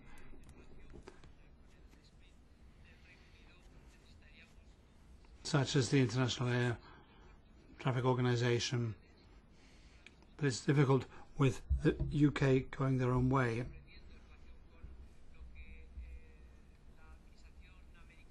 We're following on what the Americans did in an earlier mandate with regard to crews from third countries. Crews from third countries are beginning to be a matter of some concern, but we're also aware that jobs and careers in the air traffic sector are becoming less and less attractive for young people. Studies really pointed to that. And in the context of Brexit providing even more confusion, there's a need to try to encourage people to go into careers in the air sector. And there's another matter, which is visas for tourism. We've got a major problem right now regarding tourists who don't have visas, such as Russians. But now looking at the scenario that you've all described, if we look at Brexit the way it's going to be, I mean, I'd like to believe, like Mr. Van der Kamp, that it's impossible, but once Brexit takes place and the UK disappears from Europe, it's not going to be like Norway, for example, and UK citizens are going to have to get a visa. That may be a sort of charming, quaint, old-style practice, but it's not so much fun once you're in the queue for visas. So I'd like to hear what you think about visas. And then there's safety issues. We've recently had a dispute regarding whether computers should be allowed in hand baggage or not. Are you saying I shouldn't ask that? Your interpreter feels she's being asked to wind up. Yes, please wind up. Mr. Walsh, I just wanted to ask what's going to happen about Iberia and British Air. Since you chair IAG, I think that the hub at Terminal 4 in Madrid is quite attractive to other airlines. And lastly, ECJ, when it comes to international agreements and other disputes that will arise with the UK, will the jurisdiction be that of the ECJ? Thank you. Ms. Foster, you have the floor. Well, suppose in politics, you know, you're either one of those people where the glass is either half full or half empty. And I think our job is to facilitate, make sure we have a glass that's half full, and look for answers when we have challenges. I am confident with those guests who are on the platform today. We have probably some of the best brains in the aviation industry. And I find it quite depressing in a way that while there are huge challenges that will lie ahead, there is actually as much negativity, should I say, when we know that there are answers. And I'd just like to touch on a couple. Thanks for the presentations, because they're all very different and very interesting. But I fully agree with Willie Walsh when he said we'll have to find a way on our service agreements. Clearly, we need good comprehensive agreements with our colleagues across Europe and the EU, because we need to make sure that we have a smooth transition once Brexit has taken place, because this is about all our colleagues as well from airlines in other member states. Notwithstanding that, and from a personal point of view, as a rapporteur or having dealt with every piece of legislation for the last 17 years, from the creation of EASA, Single European Sky, occurrence reporting, airport security, there are some of us here and we do understand how all of this has evolved. And so I'm curious to really wonder why there would be then people on the platform thinking that we in the UK would not wish to comply when we've been behind a lot of these changes and great improvements, I may say, when we're looking at security. So I think that's a question for if anybody wants to answer it. I think you raised a very good point on ownership and control. And for Sean, our very nice colleague from the States, of course, one of the biggest problems we've had on EU-US open skies, and I was here for that too, is we still never resolved ownership and control. And I agree fully with what Willie said with regards to we should be moving forward on ownership and control, because there's still reticence actually across Europe as well. That's just as a general point. But we'd miss you, Ryanair. We don't want you to not come into the UK. And you shouldn't keep saying that, because somebody might want to pick up your business. And I've fought hard for the low cost and for people to get really good choice. We fought for consumer choice to make sure, as a former legacy carrier employee, I always believed that there should be much more of an open approach and people being able to fly at a reasonable price. So, you know, it is a great market and we've got great successes there. So don't go, Michael, because I'm sure we'll all miss you hugely. I think my final couple of points is on it's very good to have Airlines for America. And again, I think we can all remember the days when I worked for a company. It was the first privatised legacy carrier when the American carriers were all in Chapter 11 and the rest of Europe was all state subsidised. So we've moved a long way from there as well. I think we need to remember that. And you quite rightly say North Atlantic traffic, this is key. And we need to make sure there is no blockage anywhere as these negotiations continue, and then obviously there's the transition from when the UK leave. My final point really is for Thomas with Lufthansa. We will be looking at 868, which is about competition. Clearly that's another debate on another day, but I get a little bit concerned about some of the protectionism I seem to hear while I'm sitting in this Parliament, sometimes from European carriers who don't seem to appear to want some competition from third countries. And I always say be careful what you wish for, because we need the traffic rights into these other countries across the world as well, and we must be seen to be open for business. And we'll work as best we can on making sure that there is good competition there. But as I said, I'm very confident that we will succeed, that the consumer will succeed, and people like me are working behind I suppose, quietly, with other politicians and governments and others to make sure that we make this as best a success as possible. And just one final point. The Prime Minister's never said there's a hard Brexit or a soft Brexit. There'll be a Brexit. And we need to make sure, Vim, I'm not answerable to you. I'm not answerable to you, Vim. And we'll need to make sure that we get the best Brexit, so from both sides of the channel, that we all have a fair agreement, a fair negotiation, and we can make sure consumers in Europe have the choice that they've had for such a long time. Thank you very much. Ms. Foster, thank you. The question shouldn't be longer than the short talks we've been given, so please let's try to stick to the 3 minutes, because we've already lost 6 or 7 minutes. I mean, Ms. Foster, that's the second time you've taken the floor, and they've both been quite long. Yes, thank you very much. I'm going to put some questions, in fact, for each, for one or two of you. I just have one question. Let's say it's just after the referendum on Brexit, and we heard that the aviation sector wants out of the Brexit, and do you have any news? Is the aviation sector going to be given any special treatment? Then specifically, Mr. Walsh, you said would like to see an agreement between the EU and the UK that's supposed to be better than the US-EU agreement. I can imagine that. But what about Canada as well? So then another question for you.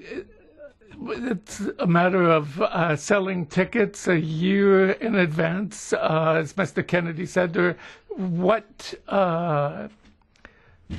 is being referred to. I don't buy a ticket year in advance. Mr. O'Leary, you seem to think it's all very entertaining, that Brexit isn't any big deal, but I have 2 questions for you. One, would you be able to jump in at short notice if one had no uncertainty by January 2019?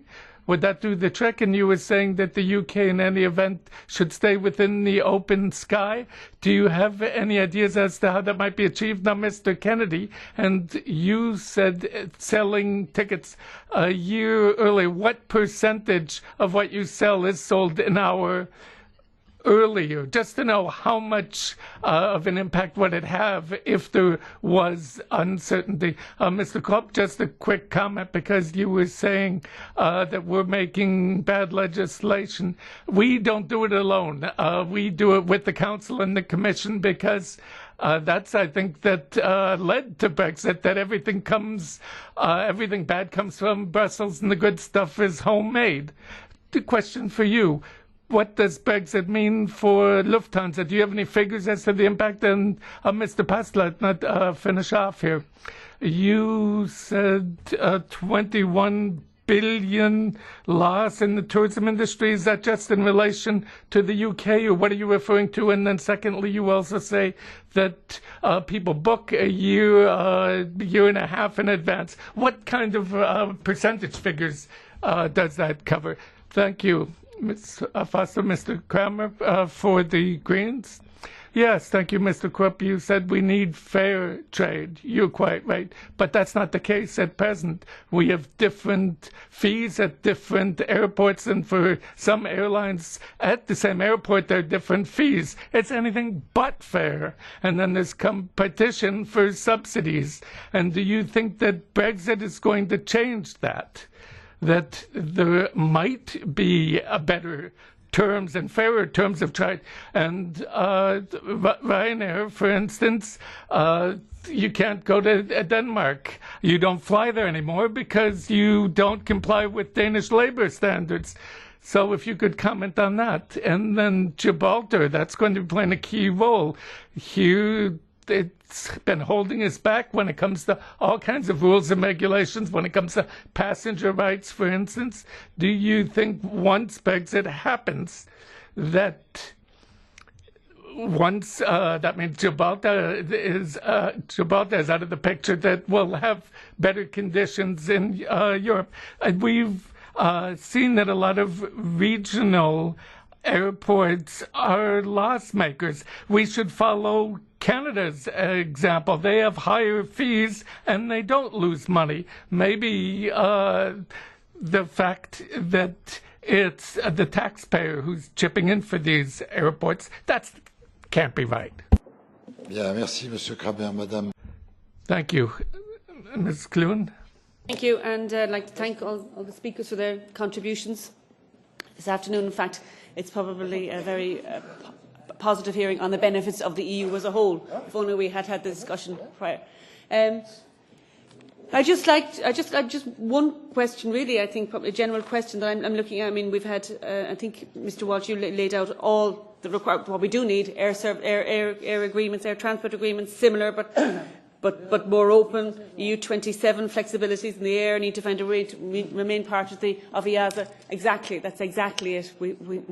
That's exactly what we want. I'd just like to know from anybody who would like to answer the question, what kind of communications have you had with the UK side and with Mr. Barnier's team as well? I mean, it's very important, the contribution you're giving today, and I'm sure there's people, many listening here and will be feeding back from this hearing today. But can you give an insight into, particularly from the UK, what exactly do they want? Because we all know the ideal way forward, but is that in their thinking at all? Thank you, Ms. Cullen. And the request for the floor from S&D? 1 minute. Thank you, Chairman. Yes. So thank you all for that information and your explanations. Just like you, I'm saddened about Brexit, but there you go. That's it. So we've got to negotiate, both of us, Europe and the UK. We know it's going to be tough to come to a political agreement, and there's got to be an overall agreement or no agreement at all. So let's take it that by 2019, we don't have an agreement. Will there still be flights in and out of the UK with just higher ticket prices? Are there going to be technical restrictions of any kind? Question number 2, Europe has invested a lot in regional airports. Do you think a hard Brexit could have an impact on regional airports? I'm thinking in particular that there could be higher fees and charges at regional airports for flights to the UK. And then what do you think about the legislation as regards labour standards or the capitalisation in Europe? Or Mr. Leary, what about intercontinental flights that you're planning to get going from Europe? Ms. Ayuto, for 1 minute. Yes, thank you, Chairman. Well, with regard to the pessimism that seems to reign supreme here, and Mr. Leary's entertaining approach, can't help wondering when it comes to those terrific prices you have at Ryanair. I mean, that's because of certain shortcomings when it comes to labor and other standards. And you go on saying you're Irish and that you can live with Brexit. But the problem is that the ownership will, after Brexit, no longer be mainly European. So are you hoping that in the course of negotiations, the UK will keep the access to open sky? Or are you confident that there'll be the 868 and the 49% ownership will kick in? Thank you. Merci. Bien, nous allons passer. Thank you. Let's hear the answers now. So let's take them in the order that you initially followed. So we'll start with Mr. Walsh, please. Okay, thank you very much, and thank you for your questions. You'll be pleased to know that Michael is not always right, and his projections about the situation post-Brexit is not one that I would share. I fully believe that the UK will remain connected to the rest of Europe, and that the rest of Europe, the EU 27, will remain connected to the UK. I believe it's in the interests of all consumers that that is the case. I believe it's in the interest of Europe that that is the case. And quite honestly, I believe it's in the interest of Ryanair that that is the case as well. Like a number of people here, I would hate to see a situation where Ryanair is unable to operate flights from the UK to the EU 27. In the same way as I would hate to see a case where EasyJet is unable to continue to operate flights within the EU 27. Aviation has been a huge contributor to the success of Europe, both the UK and the EU 27, and I believe going forward will continue to be the case. But we do need certainty, and we need that certainty sooner rather than later. We are making the same comments to the UK government as I've made here today. We are being clear with the UK government where we believe they need to focus in relation to aviation. We believe that this is an issue that can be addressed in a simple and constructive fashion. And I remain optimistic that we will see a resolution to the challenges that we face, and that Ryanair will continue to fly between the UK and the rest of Europe. And as much as I admire Michael, I do disagree with him, and disagree with him strongly on this. I'm also confident that the structures that have been put in place many years ago to address the complexity of ownership and control, which have been tested in many countries around the world, will remain valid. I believe those structures, however, are unnecessary, and I would prefer to see a situation whereby we don't have to replicate those structures to facilitate a situation where we're flying within Europe. But if it needs to be done, well, then we will do that, and we will continue as IAG to comply with all rules and regulations, and would hope that a way will be found forward to see the UK remain as a significant contributor and a benefactor of the work that EASA does. And I think it's important to point that out. EASA has been a significant contributor to the improvement in air safety across Europe, both within the EU 27 and the UK. And as somebody who has spent his life in aviation, I would hope that that continues to be the case going forward. Thank you. Merci. Thank you. Mr. Walsh, thanks for having kept it short. Mr. O'Leary? With a couple of questions as they came up. To Wim de Camp, bilaterals will not be a fallback option. I don't believe that any individual European country will be allowed to negotiate a bilateral with the UK. The 27 will either stick together or the whole thing will fall apart. Will UK citizens need visas in a hard Brexit? Yes, they'll need visas, but I wouldn't worry about it because there won't be any flights, not just Ryanair. BA won't be flying between the UK and Europe in a hard Brexit outcome. And if Ms Foster doesn't begin to address the reality of this delusional attitude in London that it'll be all right on the night because a deal will get done. There isn't a mechanism for the UK to do a deal. There's nobody in the UK government that has a clue how to do a deal. They don't even know what the hell it is they want, other than they want to leave ECJ jurisdiction. There is no plan. It's your party, and I suggest you talk to them. The German lady, there will be no special treatment for aviation. I apologise most sincerely if you think I take Brexit lightly. I think Brexit is going to be one of the great economic suicide notes in history. I think it's a shambles.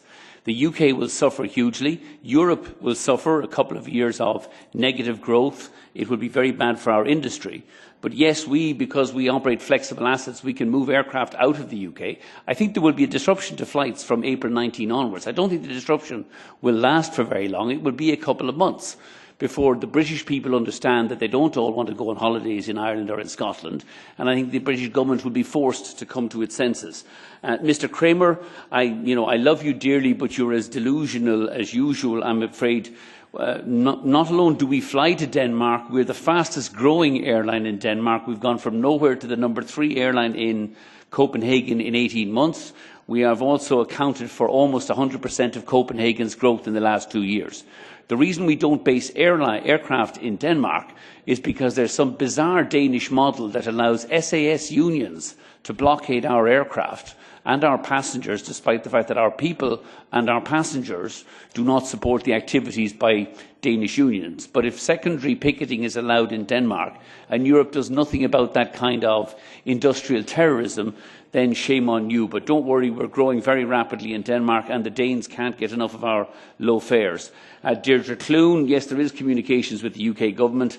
I'm sorry to report that they haven't a bull's notion what they're doing.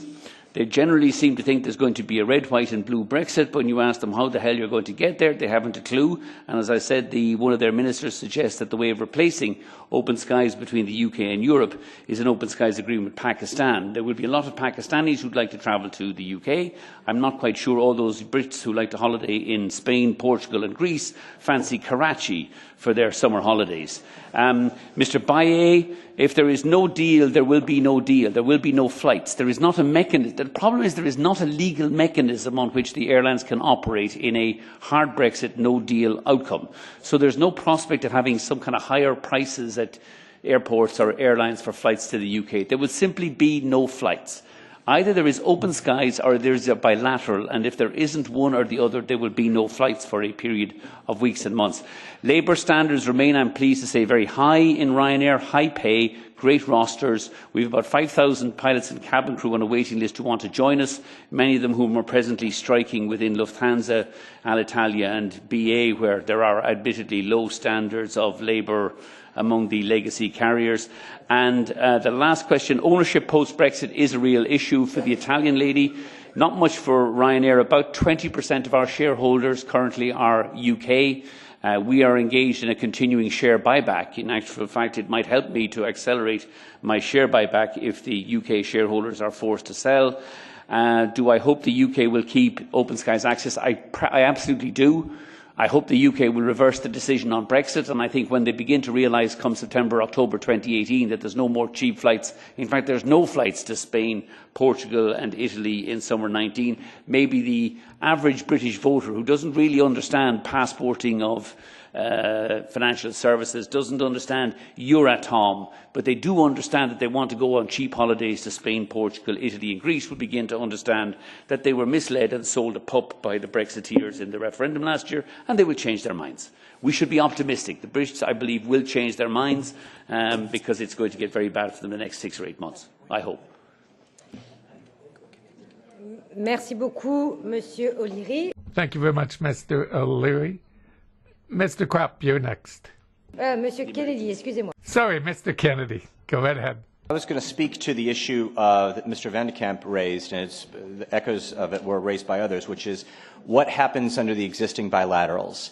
If there's a hard Brexit, if on day one there's no agreement, to what extent do these bilaterals, after they're dusted off from the 1940s and 50s and 60s, what level of service do they provide? There are two major limitations. One is that they were written in the 40s, 50s, and 60s. A lot of them specify specifically what carriers can be served, can serve the markets. So a number of airlines that are before you here may not have been around during that period. So you're certainly going to see fewer choice for consumers. Second, in the 40s, 50s, and 60s, there were far fewer flights, far fewer frequencies between those two countries. So it would be much more restrictive on that front. But third, and this is really the important part for us on the American side, the joint ventures that we have, that airlines have with KLM, with Lufthansa, with British Air, which would be relevant on that one, but it would be, they end. The legal foundation assumes that there is an open skies agreement, meaning I arrived here in Brussels through Frankfurt on Lufthansa. I flew to, well, let me back up. If you fly through Heathrow and then connect on a European carrier, that is a venture between the U.S. carrier and the European carrier. It is one that they have antitrust immunity. They're able to coordinate on scheduling so that they are convenient to passengers. Your bags go seamlessly when they're transferred at Heathrow. When I mentioned that 50% of Heathrow traffic is going on to the EU27, it's because of those joint ventures, at least from the U.S. perspective. So that ends on day one. The question was raised on what would the impact be on small and regional, on small and mid-sized airports. Again, from the U.S. perspective, there is not a lot of direct service from United States cities to small and mid-sized airports. It's a hub-and-spoke system, and what we do is we generally get traffic to Heathrow, then they move with another carrier through a joint venture, and that carrier brings the American tourist, American businessman to a small or mid-sized community. So we think it would have a huge impact on small and mid-sized communities, at least from an American perspective, because it makes it that much harder on day one to bring those people in. Merci. Merci beaucoup. Thank you very much. Mr. Thomas Kropp has the floor now. Yes. When it comes to what the U.S. speaker just said, well, of course, when there's these negotiations, of course, the way that you can fly in from one European city to another, it would be great if we could fly from New York to Chicago as a European airline as well. So this 70% figure, when it comes to America First U.S. ownership, we have 50. We would also like to loosen that up, but 75% that you have in the States, that's a lot. Now, Mr. Van der Kamp was wondering whether this would have an impact on fares as a result of Brexit. I thought I'd covered that. Well, let's just hope we come up with some kind of measure, transitional if necessary. But the second question was, there's all kinds of point-to-point carriers. Norwegian, they fly around within Europe. Then there's also plenty of others. Wizz Air in Eastern Europe, then Eurovents, Air France KLM also has point-to-point VR. So there's incredible competition. And what I've understood is that Ryanair is still an Irish carrier and still can move around even after Brexit. Then with regard to what Jacqueline Foster said, just touched on this, there's a parallel discussion when it comes to new rules for fair trade. It's not a matter of protectionism. It's airlines that have nothing to do with Brexit. But for instance, in the Gulf, there are small countries they've got those enormous fleets, no right to strike, none of the labor standards we have, and we have to compete with them. So there should be rules when the EU enters into agreements with these people that there's a level playing field. We're not in the WTO as airlines. We have to rely to the tune of 100% on these airline agreements. It would be different. The automotive industry, the others, they're playing according to different rules. Now, Ms. Meissner, you said that I said bad legislation. No, what I meant is there's legislation that we don't love, but that we have to enforce and comply with. And to see to it that when it comes to the single market, of course, that are worked out by the Commission and the Council are complied with. Sometimes it's tough going and it's expensive, but everybody should play by the rules. Then, Mr. Kramer, once again, you stress the need for fairness. Just to say that we've got a problem. If we want to sell cheaper tickets, kerosene prices don't go down. We've heard that the fees at airports are going up, and apparently there's some discounts for some, but where we can save and must is when it comes to the staff. We employ 100,000 people in the EU, and it can't just be at their expense. So we want competitive pricing, but our staff have to be able to live on what they make. And that's something we're going to go on fighting for.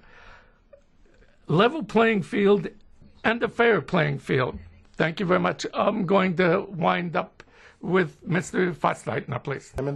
On the visa question, we look at this more from the perspective of our UK staff, so staff mobility. So the question is, will they require visas when we post them all over Europe for their destinations, for the destination services that they contribute to our company?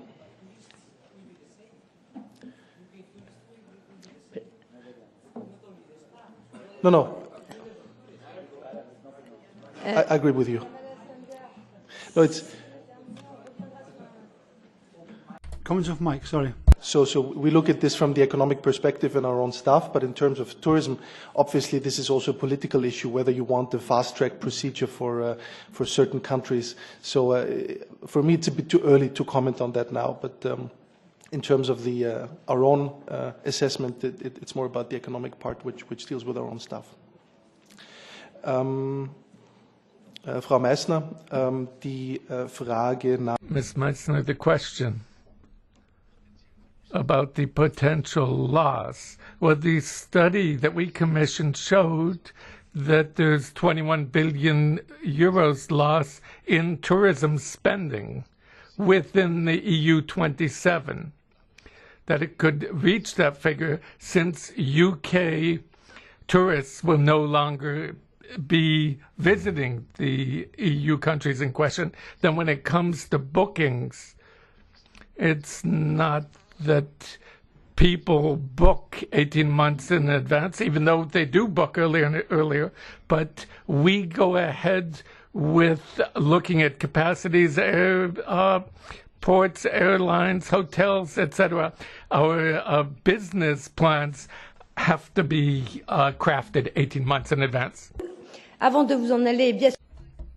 Thank you very much. We will, of course, before you go, listen to a representative of Airbus, and I'll give you the floor back for 1 minute each. So I'm delighted to have Natalie Arar with us from Airbus. You've got the same speaking time as each of the others, between 5 and 7 minutes. Thank you. Parliament, thank you for this invitation, providing me the opportunity to complement the picture given by our customers and the airports with the European manufacturer view. Airbus is often used as a symbol of success of industrial European integration.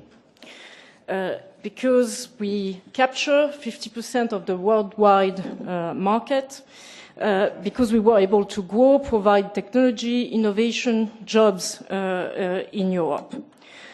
However, one has to understand our industrial model.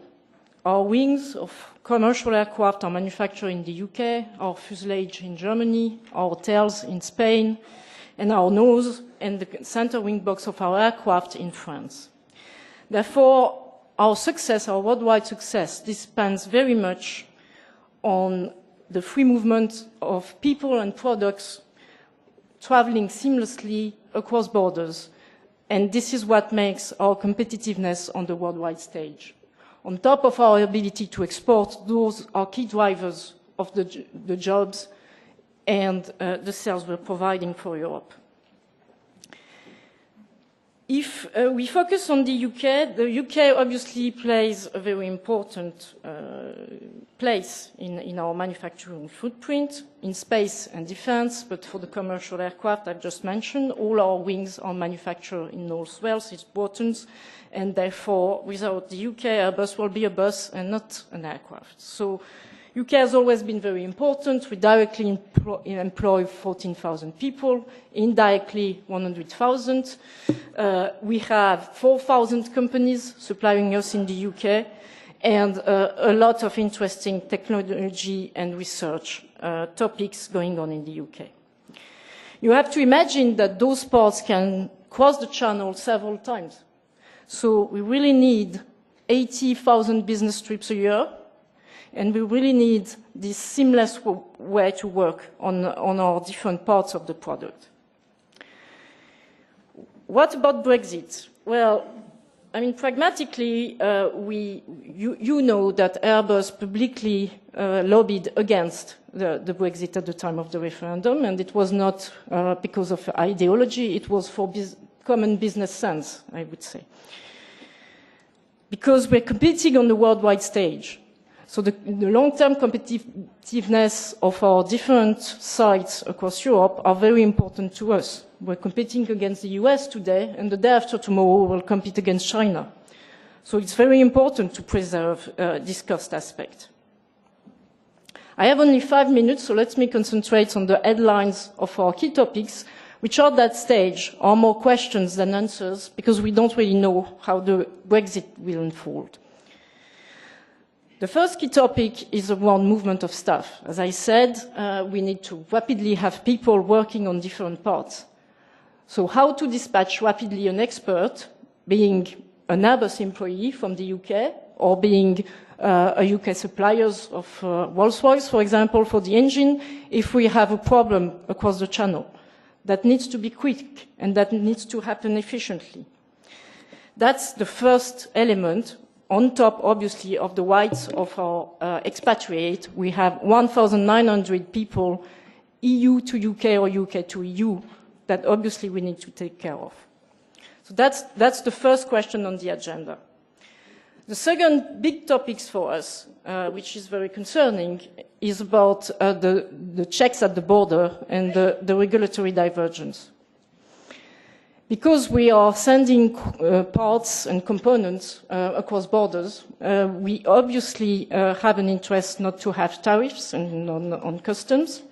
Here, and that's a big difference with the airlines, we have some solution, EU solution, UK solution, and potentially a WTO agreement that we could rely on to alleviate the tariff impact. But for us, the industry, what is really concerning is the non-tariff impact. Because checks at borders can be very problematic for us, for our competitiveness, for the delivery on time. Can you imagine having a wing or lots of wings stuck at the borders and we're not able to deliver to our customer on the timeline we agreed with them?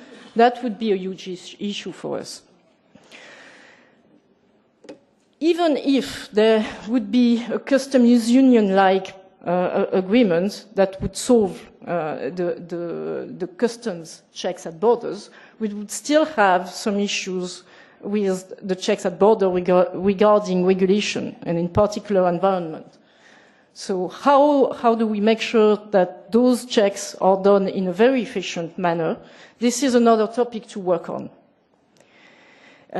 We spoke already about EASA and the importance of EASA for our sector. Obviously, we don't want any divergence on regulation, on safety and certification. That probably requires some flexibility on the oversight as well, because it's not only about convergence of regulation. Obviously, we need some enforcement mechanism that goes hand in hand. We cannot have one and not the other. So that's another important topic we need to work on. So those are very crucial topics on our competitiveness. And then we have a third stream that I would call the partnership aspect. We partner with the UK industry in space. For example, we have a subsidiary on Galileo providing components to Germany OHB. Are we going to call an end to those partnerships? We work closely with our UK supply chain on very interesting topics on the European research like CESAR and Clean Sky. How do we make sure that this partnership can continue? So as you can see, to sum up and put it in a nutshell, we need an agreement. We would be very bad without agreement. And there is still a lot of uncertainty on those specifics of this agreement. And this is very important for us to be able to compete on the worldwide stage. Thank you. Merci beaucoup, Madame Erard. Thank you very much. I'll open this up for a debate straight away. You have 1 minute for your question. I shall be draconian. You have the floor. Oui, merci, Madame la Présidente. Thank you, Madam Chair. I'll be putting my question in German. Aviation mostly consists or is based on trust, primarily the trust of customers. And my question is, you've all carefully tried to be optimistic, but here and there it has come through that the greatest optimists can become full of doubt as a result of this Brexit, and that this deadline of March 2019 cannot be met, that there'll be no agreement by then.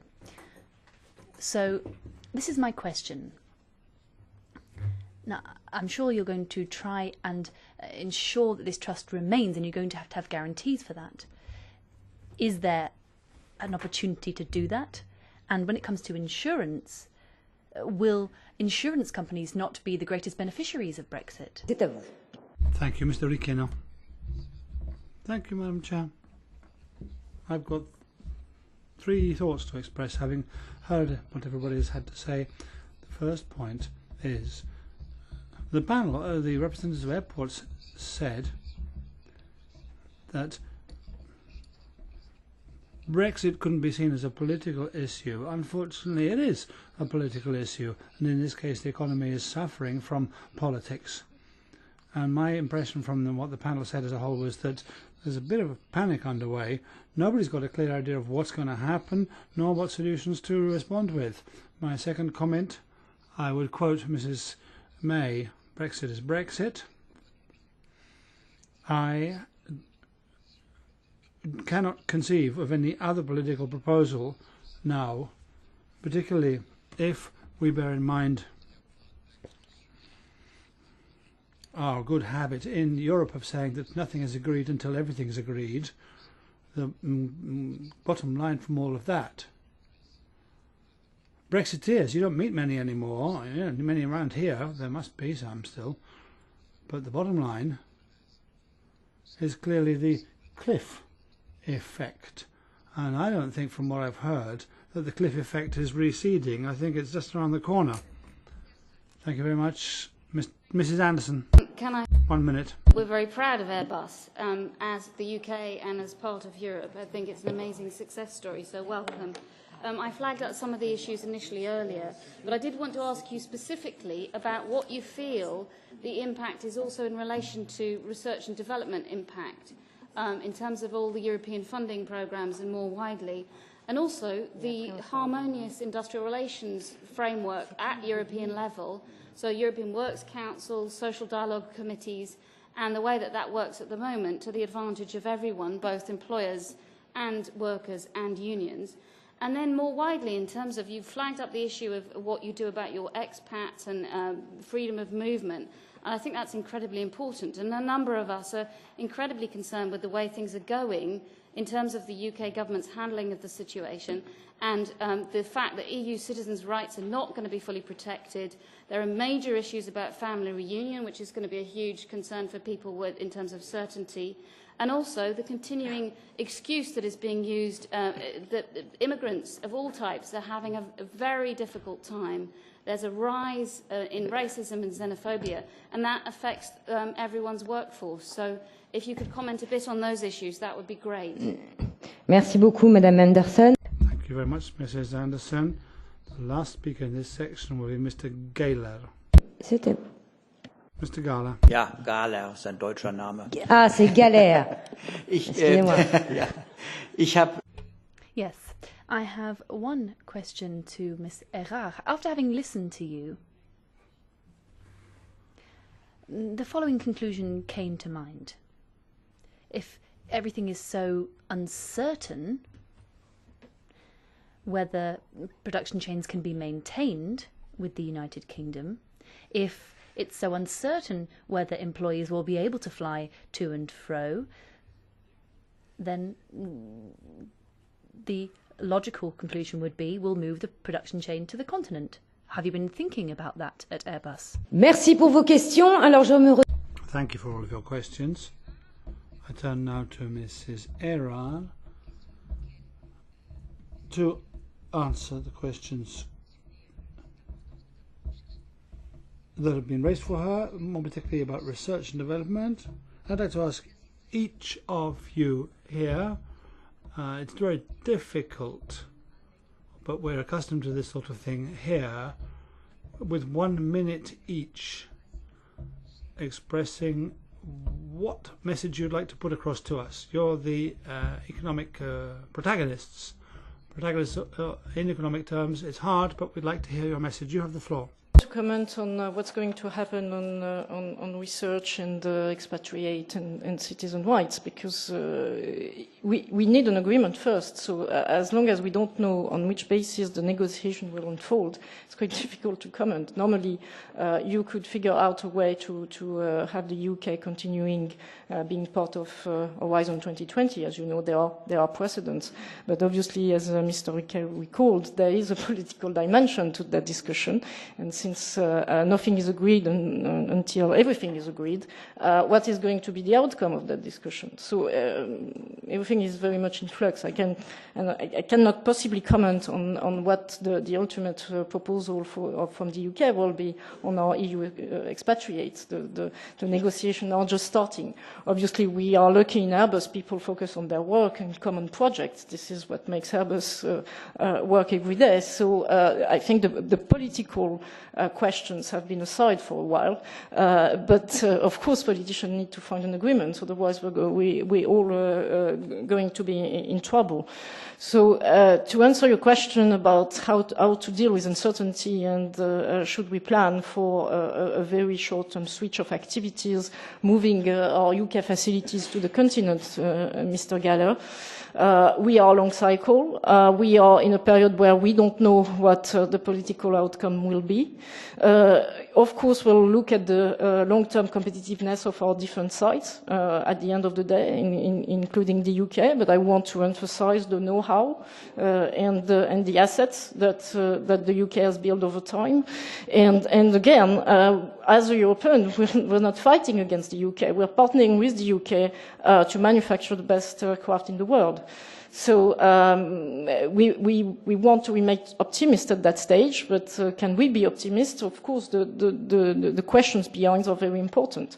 And if I may add, they are very important to us, but most probably even more important for the supply chain, the SMEs, because with a large group you can cope with a significant investment in IT systems. You can try to adjust your processes, but if really customs or regulation checks are in disarray, and that it creates a lot of disturbance on the production flow, I'm sure that the SMEs are going to suffer the most, and this is where it comes as a matter of concern, especially if the pounds is low and that they are selling in pounds with a limited ability to hedge themselves. So, as you can see, the replication through the supply chain can be very important.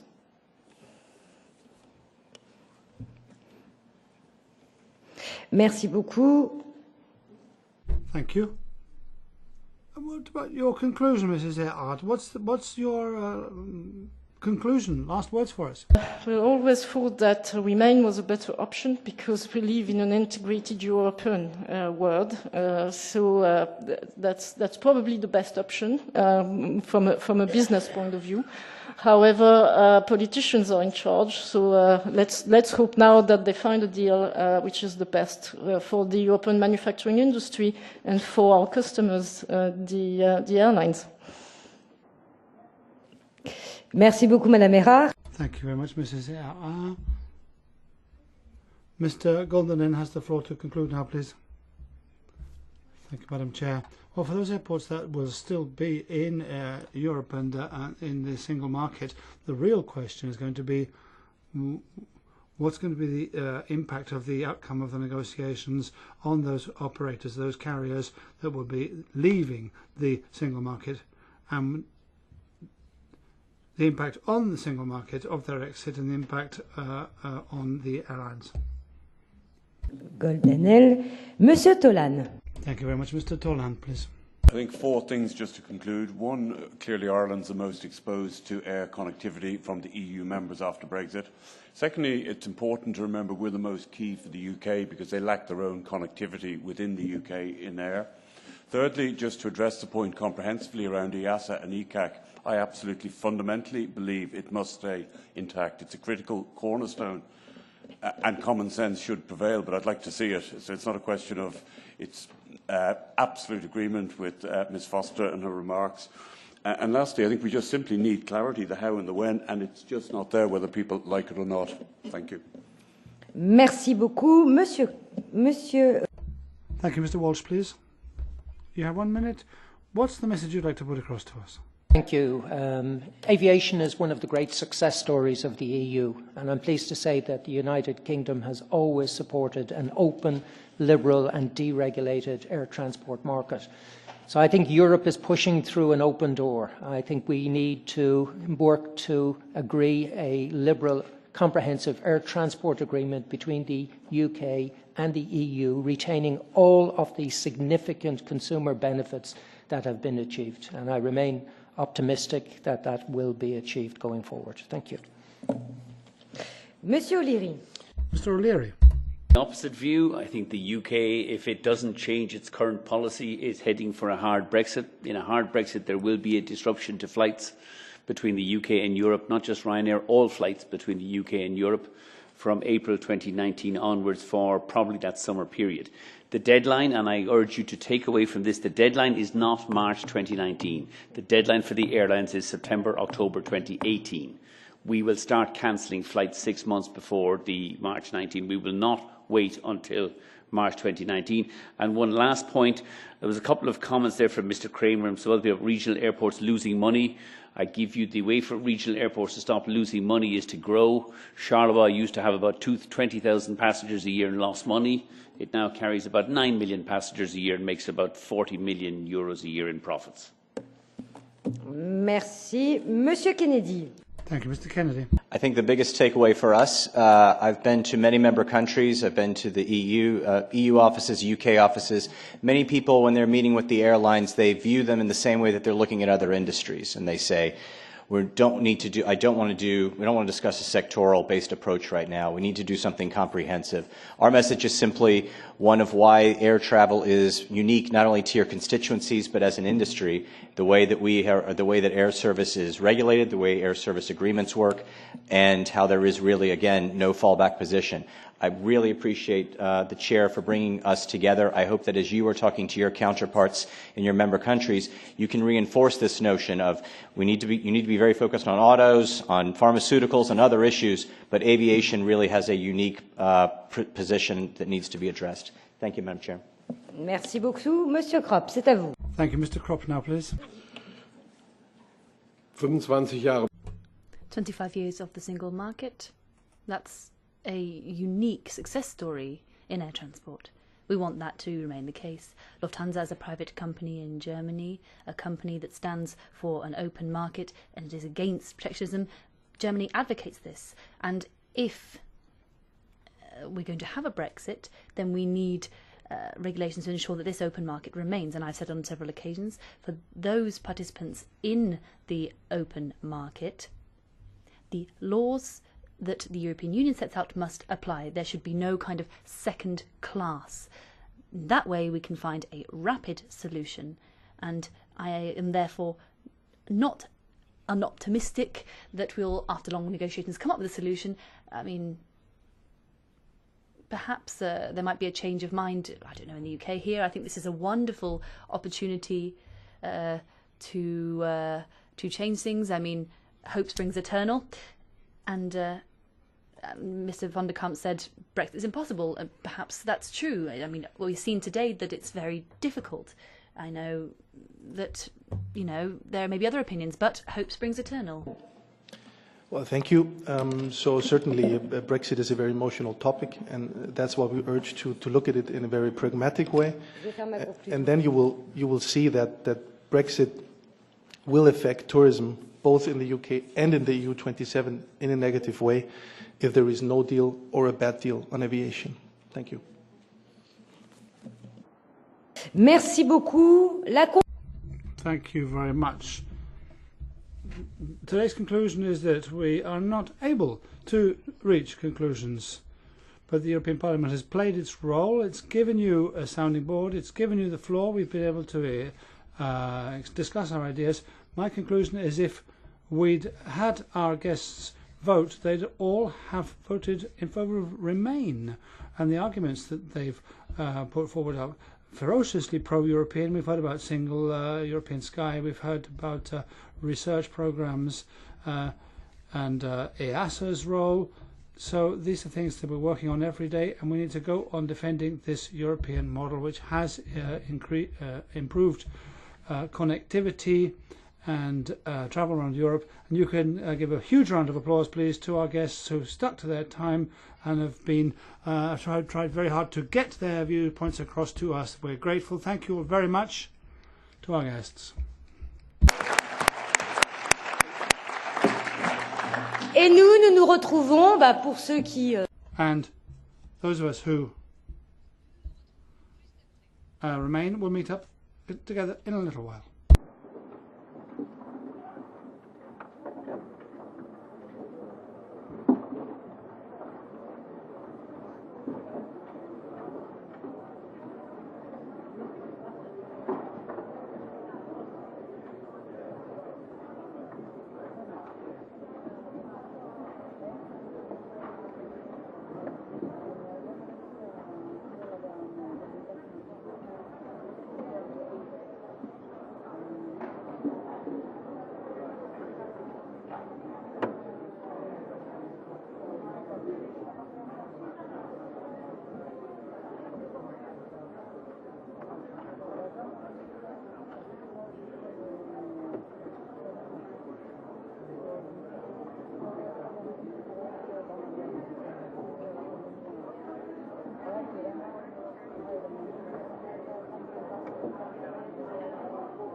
Mes chers collègues, nous continuons. Dear colleagues, let's proceed with our meeting.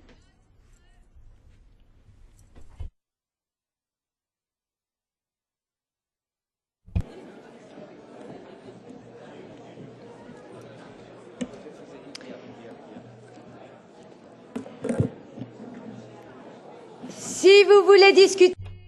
If you want to continue your conversations, I'd be grateful if you could leave the room, please, now.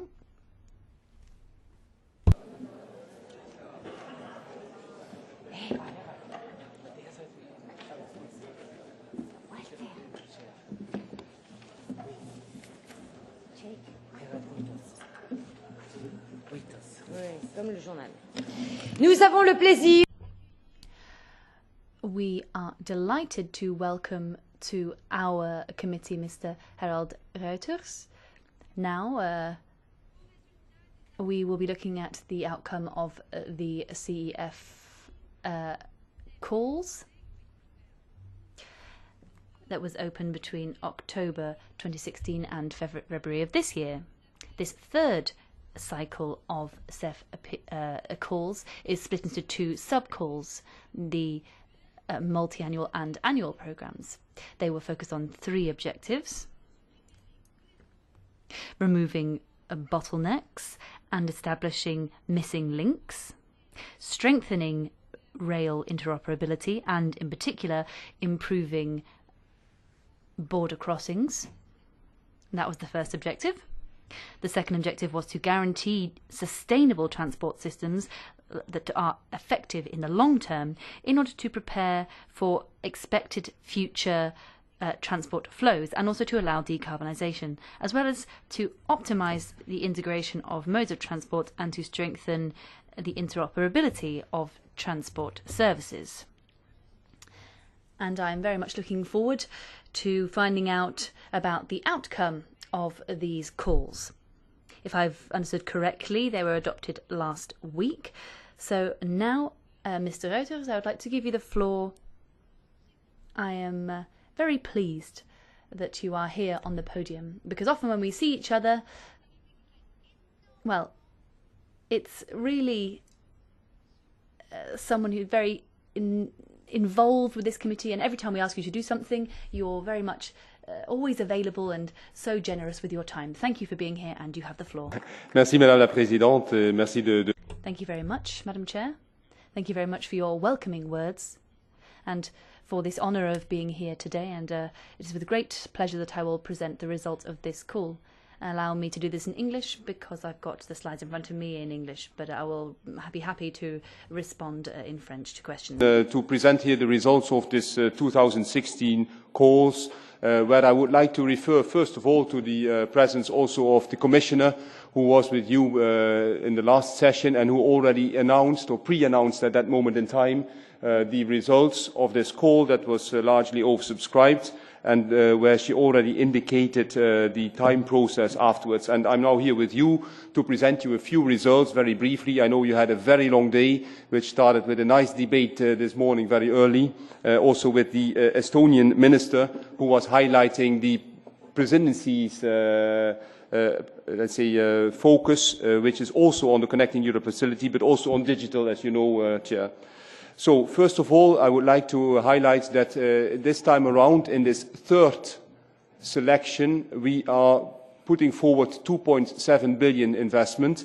And you remember that thereby we complete a cycle of 3 calls, 2014, 15, 16. And it was an engagement that we took with the cohesion countries in particular, because they were having the possibility to consume their national envelopes in 3 consecutive rounds. And this is the 3rd round that we are wrapping up. Next slide, please. First of all, a few key messages in 2 slides before I go a little bit into detail. So the call, dear members of parliament, has been oversubscribed very, very largely. And I think this is what I would like to leave as a key message. 3.8 overall, and 6.5 times oversubscription for the cohesion countries. And we have been thereby consuming fully the 11.3 billion of the cohesion envelope. And I think this is something that has to be noted by the members here, because nobody was expecting that this transfer of 11.3 billion from cohesion to the Connecting Europe facility would be so successful, and that it allowed to absorb 11.3 billion in 3 years only. So that is, I think, a key message that I would like to leave with you. And on top, it is not only, as you see in the last bullet, a sharing out of the money so that everybody has the full use of the envelopes. No, we are also into implementation already, because as you can see, already 640 million of grant agreement money of the cohesion countries came back for re-injection. It means, for instance, to cite one example, that Poland, through its procurements that it was doing in 14, 15 and in the start of 16, had already been able to economize 500 million on that member state alone, and was re-injected into the call and thereby re-tendered out to projects that were selected. So it is a very successful way also of implementing and carrying out the projects that we jointly select. Next slide, please. And another key message that I would like to leave with this House here is your request, Mrs. Chair, to also devote money not only to the big projects but also to the smaller cross-border sections. And we had agreed here with our Commissioner and your House that 110 million would be reserved for these small cross-border sections. In fact, this call was also oversubscribed, and we have been arranging in such a way that we use the full flexibility that we have. We always can top up a call by 20%, and sometimes within a funding objective we can also shift between budgets, and that is what we exactly did. So we have been selecting 13 projects, all of them that passed the external evaluation, for a total amount of 140 million. And I think that is also, a key message that I would like to leave with you. It gives this overall result that you read on that slide, that we have for the years 14, 15 and 16, 604 projects selected, almost 2,000 beneficiaries. We have a co-funding of 21.4 billion, which is over 90% of our budget. We are over 90% of our budget committed, and a total investment volume that is supported of 41.6 billion. Okay, next slide, please. A little bit of detail now on the call. I will not speak very long, Chair. I would be relatively to the point. In the calls 16, we had 3 funding objectives. The first one is on removing bottlenecks and bridging missing links. The second one is more devoted to ensuring sustainable and efficient transport. And the third one on optimizing the integration and interconnection of the modes and their interoperability. And you see that the budget of 2.7 billion is split over these 3 funding objectives. If we look now to the results in the next slide, you see that we had received requests for funding for 7.4 billion in 332 projects. The external evaluators have been reducing that to 5.5 billion in 208 projects. And this has to be compared to the budget that was available, that you see in brown and dark red, of 2.578 billion. And we have been maximizing with our possibility of 20% flexibility this budget to the green one, the end budget, 2.659 billion. So we had to reduce considerably from the orange to the green that was available. And so we had to cut many projects that were retained but that we didn't have the money for. And you see that on the next slide that this is sometimes differently distributed when you look at the envelopes, especially for cohesion. We had this huge oversubscription, and we have been making an enormous effort to have this possibility of co-funding 1.7 billion. Very, very small money from the cohesion countries goes to the annual program.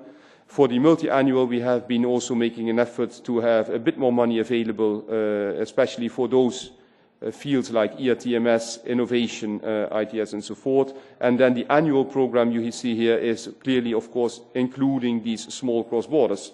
If you look now more in a little bit more detail now on the next slide where this money is going. So basically, the big blue line that you can still see on the slide, and I help you because you cannot read this from that distance, I help you a little bit, is on the core network corridors. And the second biggest one that you see is 297 on ERTMS. The other fields that are addressed in this respect are other sections on the core network, interoperability, innovation, CESAR, ITS, nodes on the core network, and multimodal.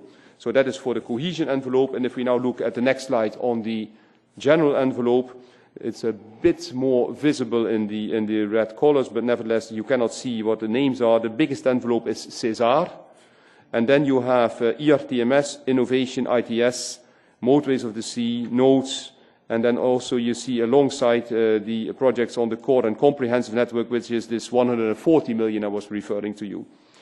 So this is the overall outcome, Chair, of the call priorities.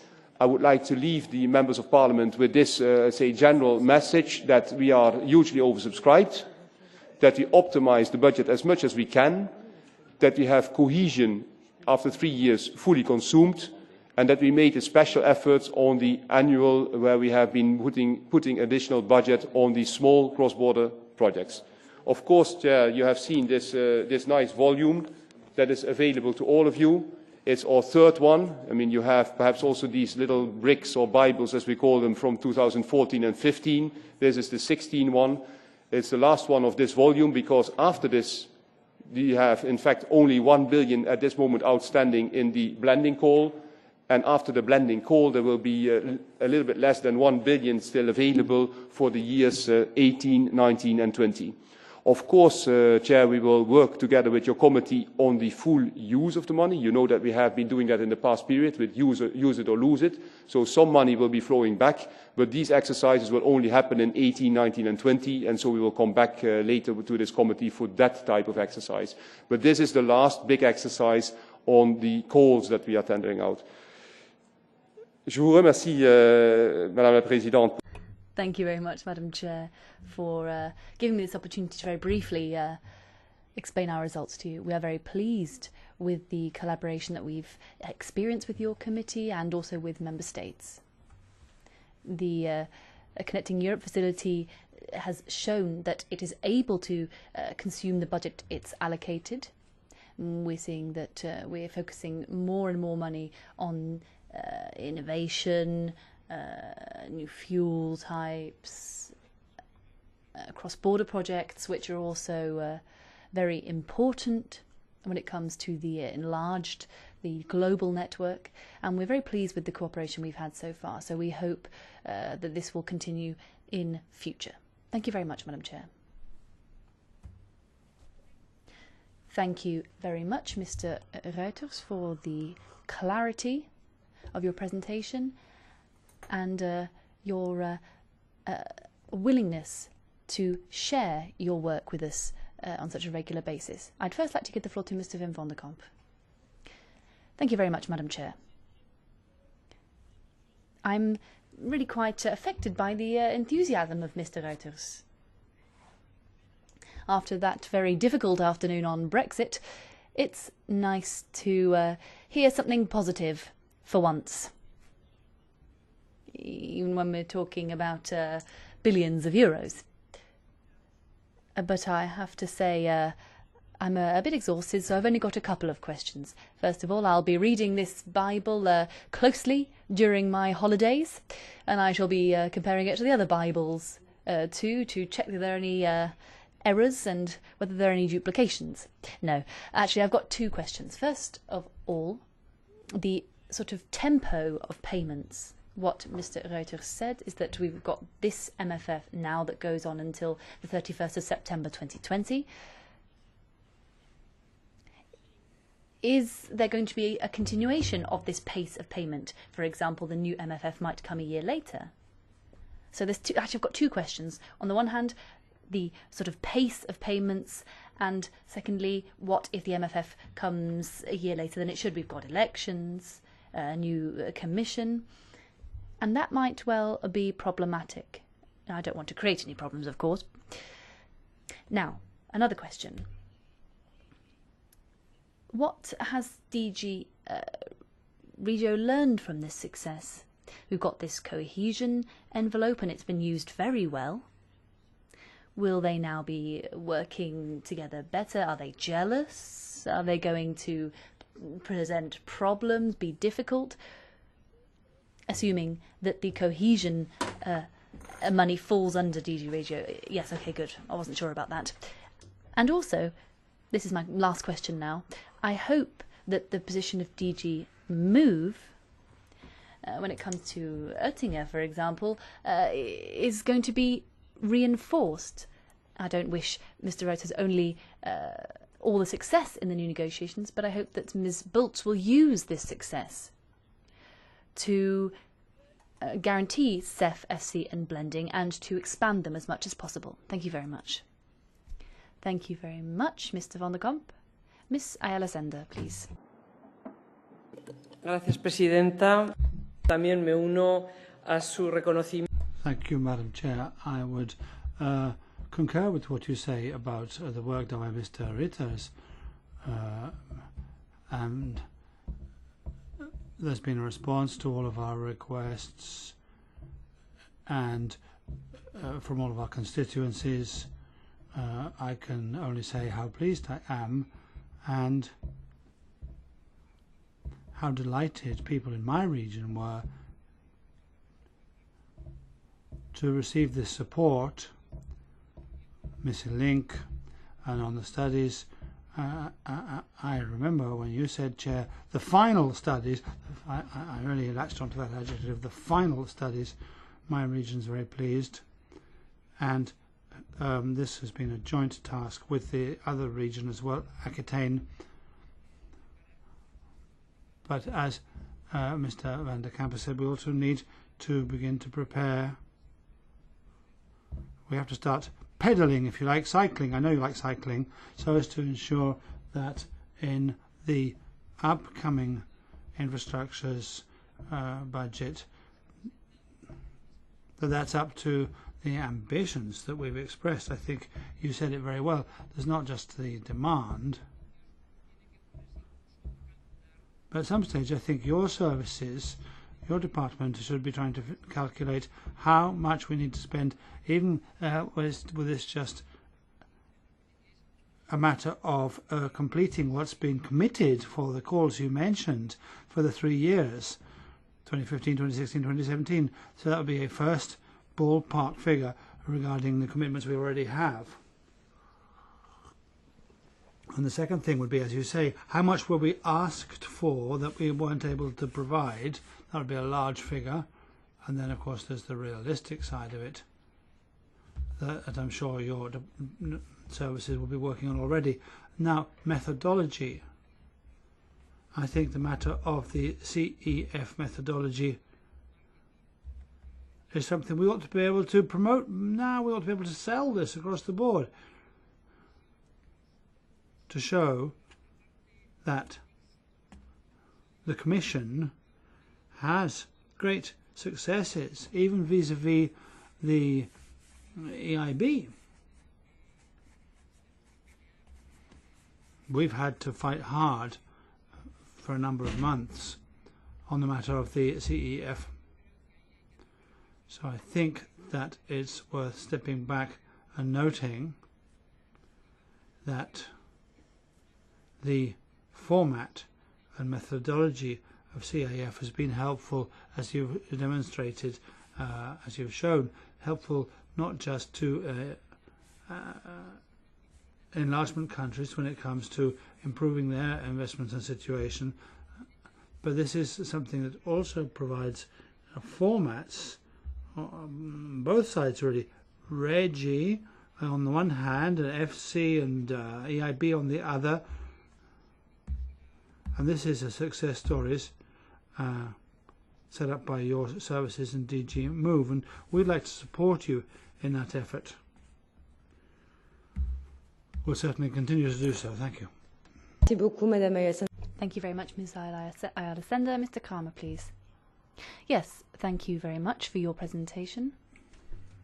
I know that there's a lot of work going on behind the scenes. I haven't read all of it yet, but I have gleaned a bit of information. Mr. van der Kamp just spoke to me, that said that I should mention the missing links. A lot has been done in that area. The 110 million available, that was very much oversubscribed. That's good because together with the Committee of the Regions we've been doing some work on this, and it's an important subject, and that is something that brings Europe together. Of course, I would have hoped that we could have started on that 30 years ago, but better late than never, as they say.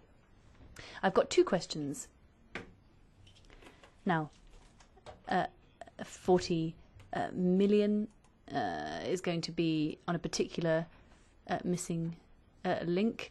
On the Polish side, it's sorted, but then you've got the stretch to Breslau now.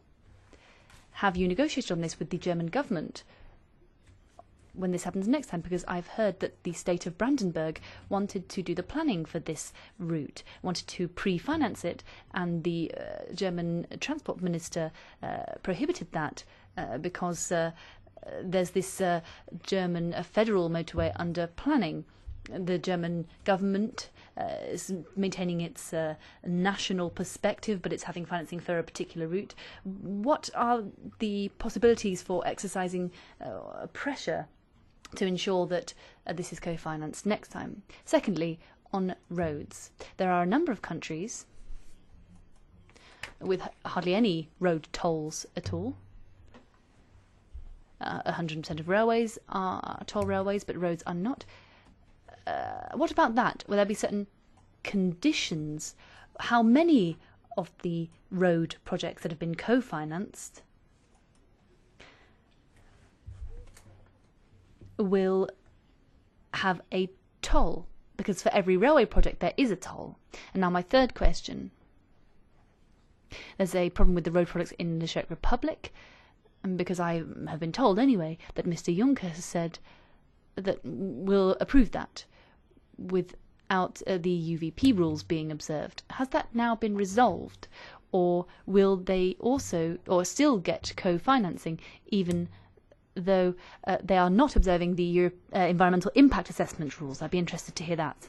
Monsieur Kramer, Thank you very much, Mr. Kramer. Mr. Pieper, the floor is yours. Yes, thank you very much, Madam Chair. A very brief question. Wim van der Kamp referred to this as well, but during the establishment of the CEF, cohesion countries came up against some difficulties.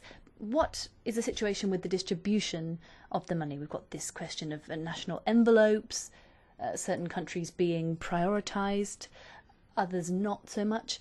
Are there any anomalies here? Did any not get any projects to be to the point? And another question, at the end of the CEF, as you see it, will there be money that you cannot use? In the past, it was always the case that if not all money was used up, then all regions could apply for that money, that hadn't been used. So those are my two questions. Thank you. Merci. Thank you very much, Mr. Pieper. And to finish, Mr. Koen, it's over to you. Merci, Madame Chair. Ich freue mich sehr. Thank you, Madam Chair. Now, I've been wondering about the result presented to us, because this combination of the Connecting Europe facility and the regional and cohesion funds is incredibly important, in my view, to achieve the main objective, that is economic growth and also improvement of the situation in terms of youth unemployment, especially in those countries in which we had major concerns. These are the structurally weaker countries. And I was very pleased to see that in Romania and Bulgaria, in Hungary, in Slovakia, in Portugal, and in the south of Italy as well, when it comes to the trans-European routes, you really had a focus, and that has brought added value to really improve those main routes. And that is something that can help the economy, that can help us give a boost to getting public money involved as a first step towards improving the economic situation. And the second step is then the establishment of companies. And we've talked about that a lot. I can remember very well, and we heard people say, no, I don't want any kind of mix of this kind. Everything should keep their own remits. The DG Regi should deal with EFRD, they shouldn't be combined with DG Move, etc. But here we can see we took the right decision, and we should continue to follow this path to ensure better employment. I read a good article in Germany quite recently saying that Europe is catching up. Your economic growth in the EU has increased by 3.5% this year, and it will improve next year too. And though in those countries especially that really need it, they're also involved in that. So that's very important. But I don't actually have any questions, just a comment. Merci, monsieur. Thank you very much, Mr. Kuhn. I've got two very small questions. Firstly, because in the hearing we've just had, what is going to happen when it comes to Brexit? Projects that have been financed and that will then be removed from the European budget. Will these interconnections still be there? That's my first question. And the second question, I would like to know whether a country that has projects under the CEF but then has an election and the government changes, without naming any names, can they come back? What is the procedure? Does the state have to reimburse the money paid as an advance by Europe? How exactly would that work? Thank you very much, Reuters, in advance for your responses. Thank you, Chair. Thank you, colleagues, for your questions. And many of the questions were dealing with cohesion countries and the cohesion budget. So, of course, this cohesion budget that came into the Connecting Europe facility is still a cohesion budget because it's allocated only to the cohesion countries. And the deal was at the time, which is coming out of this House, that it is allocated during 3 years in accordance with national envelopes. And we have been making 3 calls available to these countries to consume their national envelope. For instance, out of the 11.3 billion, 4 billion for Poland, and Poland had 3 times the occasion to submit to us projects in order to consume this 4 billion, just as an example. And Poland has been able, just like all the other cohesion countries, to do that and to consume it even fully, because we have been oversubscribed, as I indicated in the beginning, 6.5 times for the cohesion envelopes. Now, I have, and I think, I mean, the analysis that we are making is that this is due to the competitive elements, that after the 3 years, the money is not available anymore to one cohesion country, but in competition to all. Now, to reply to Mr. Pieper in particular, there were 3 countries that have not been consuming fully that envelope. And you can find it, of course, in here, and this is really of a very limited extent, because the money that was not used according to national envelopes was 70 million, 70 million, out of 11.3 billion. So you can see yourself, this was less than 1%. This was even 0.0, I don't know what percent, of the overall budget. So the money that was not allocated was so small that it was almost not possible to see it. You can, if you wish, you really have to look into this brochure. How was this 70 million allocated? We allocated it in accordance with the principles of CEF, first of all to EU projects, so that have a cross-border dimension, and that is in fact where the 70 million already were allocated. So basically speaking, to Rail Baltica, to a cross-border project in Poland with the Slovak and I think Czech Republics, and to a cross-border dimension project also in Slovenia, and also to the horizontal priorities of alternative fuels, ITS and CESAR. And thereby the money, the 70 million money was gone. And it is so small, but nevertheless, just to make that entirely clear, this envelope is thereby implemented very successfully. Does this learn us anything? It learns us that cohesion money, with a bit of competition element, can be fully used, well ahead of the period. Not in the very last year, or not even in the year N+2 or N+3, but already in the beginning of the period. And there we are very happy to see this positive results of the cohesion countries. And indeed, as Mr. Kuhn said, they are put on projects of key strategic importance. And that is the complementarity that we have with the colleagues in DG Regio, because we basically do cross-border rail, and the cohesion colleagues in DG Regio do then the other sections on the core network. So to give an example, we do Rail Baltica and the sections between Warsaw and Lithuania, whereas the national sections are done by the cohesion colleagues in DG Regio. And as we were oversubscribed 6.5 times, we can give 5.5 times to them of projects that we have not been able to honor. Then very briefly, Chair, the other questions that were raised. Indeed, Mr. Kramer was very specific in his request also on Cottbus Horka, and we are working on it because we have been able to now allow a first-time money from Hoyerswerda to Horka being attributed. We will, of course, with the dialogue that we have, the positive dialogue that we have, put some emphasis. You know yourself that we have been talking also with Land Brandenburg and with other lenders, and so we will make an effort that it is not only just this section, but that it is the entirety of the link, and we will certainly be active together with you and others. And what about investments into roads? As you know, in roads we have been very limited. What we do is safe and secure parkings, ITS, and cross-border physical. We don't do national sections. All money that is going into roads is very limited, and if there are national projects that are to be put forward, we do this through EFSI, because there, of course, and then, of course, your question on MOUT comes, because in EFSI you need revenues, so you need MOUT or you need this type of availability payments. Then still your question, vos questions, Madame la Présidente, sur le Brexit.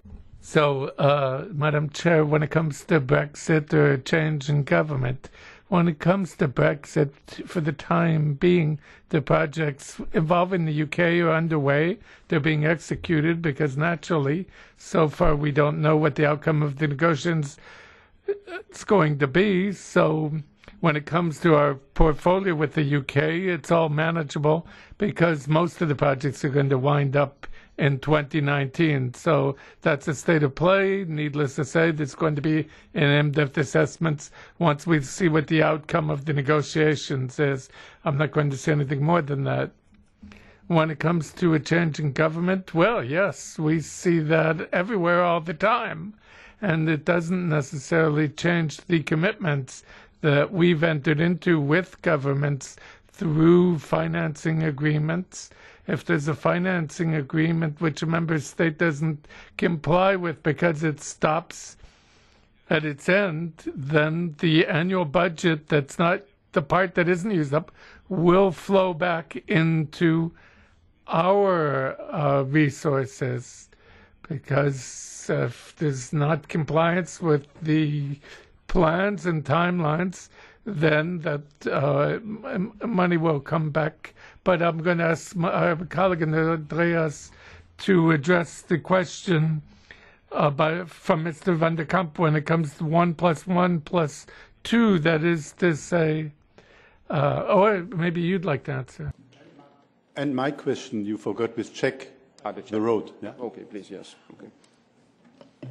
With your permission, I will try to reply to both the question by Mr. van der Kamp and by Mr. Kramer. My name is Andreas Boschner. I'm the head of the CEF department in INEA. I am overseeing the project implementation of the whole CEF sector, transport, energy and ICT, and we are implementing the projects and we try to provide a very tight financial and technical management of these projects. To the question regarding the rhythm or the cycle of payments, and without becoming too technical, I would like to reassure you that we are applying a tight budgetary management. We are using multi-annual installments for the commitment side, meaning we are providing commitments for a given year with regard to the needs of the project. And when we look at the payments, we have a first pre-financing, we have intermediate pre-financing according to the needs, again, of the project. What is the project really in need? And then we do a final payment of the balance in relation to the costs incurred. So the philosophy behind is to provide an appropriate cash flow to the project, that at any moment the project has enough EU money received to continue operating. And on the other side, of course, we want not to have money sleeping somewhere. So we should not give too much, just the right level. And this we try in our budgetary management in close cooperation with the beneficiaries to ensure. If I may reply to Mr. Kramer on the question regarding the environmental impact assessment, maybe on a more general level. In the selection and evaluation process, colleagues of DG Environment are fully involved. They check that we have full compliance with the EU environmental legislation. In case we don't have this achieved at the moment of selection, there are environmental conditionalities included in the grant agreement, again, negotiated with our colleagues in DG Environment. They tell us that it's safe, and then we are implementing the project, paying particular attention to the full compliance, and again checking again the milestones together with our colleagues of DG Environment. And you may be reassured that DG Environment is paying particular attention to the respect of the environmental impact assessment, the Umweltverträglichkeitsprüfung, these kind of necessary, how can I say, procedures from the environmental angle. Thank you. Mes chers collègues, Well, colleagues, I think we can really thank DG Move for having taken the time to explain what they've been up to. So, gentlemen, thank you so much for your cooperation. Don't be shy. Give them a hand. I mean, really, that was good stuff. So well, it's over for us as well. So we've made it through the day. So those who I won't be seeing before the 31st of August, but as early as 9 o'clock on that day. And there's a few of you who will be joining me next week to Sweden, because the work must continue. But for the others, have a good holiday. And the chair is so kind as to thank the interpreters. So to one and all, make the most of the holidays and come back rested, because we've got one heck of a year ahead. Thank you.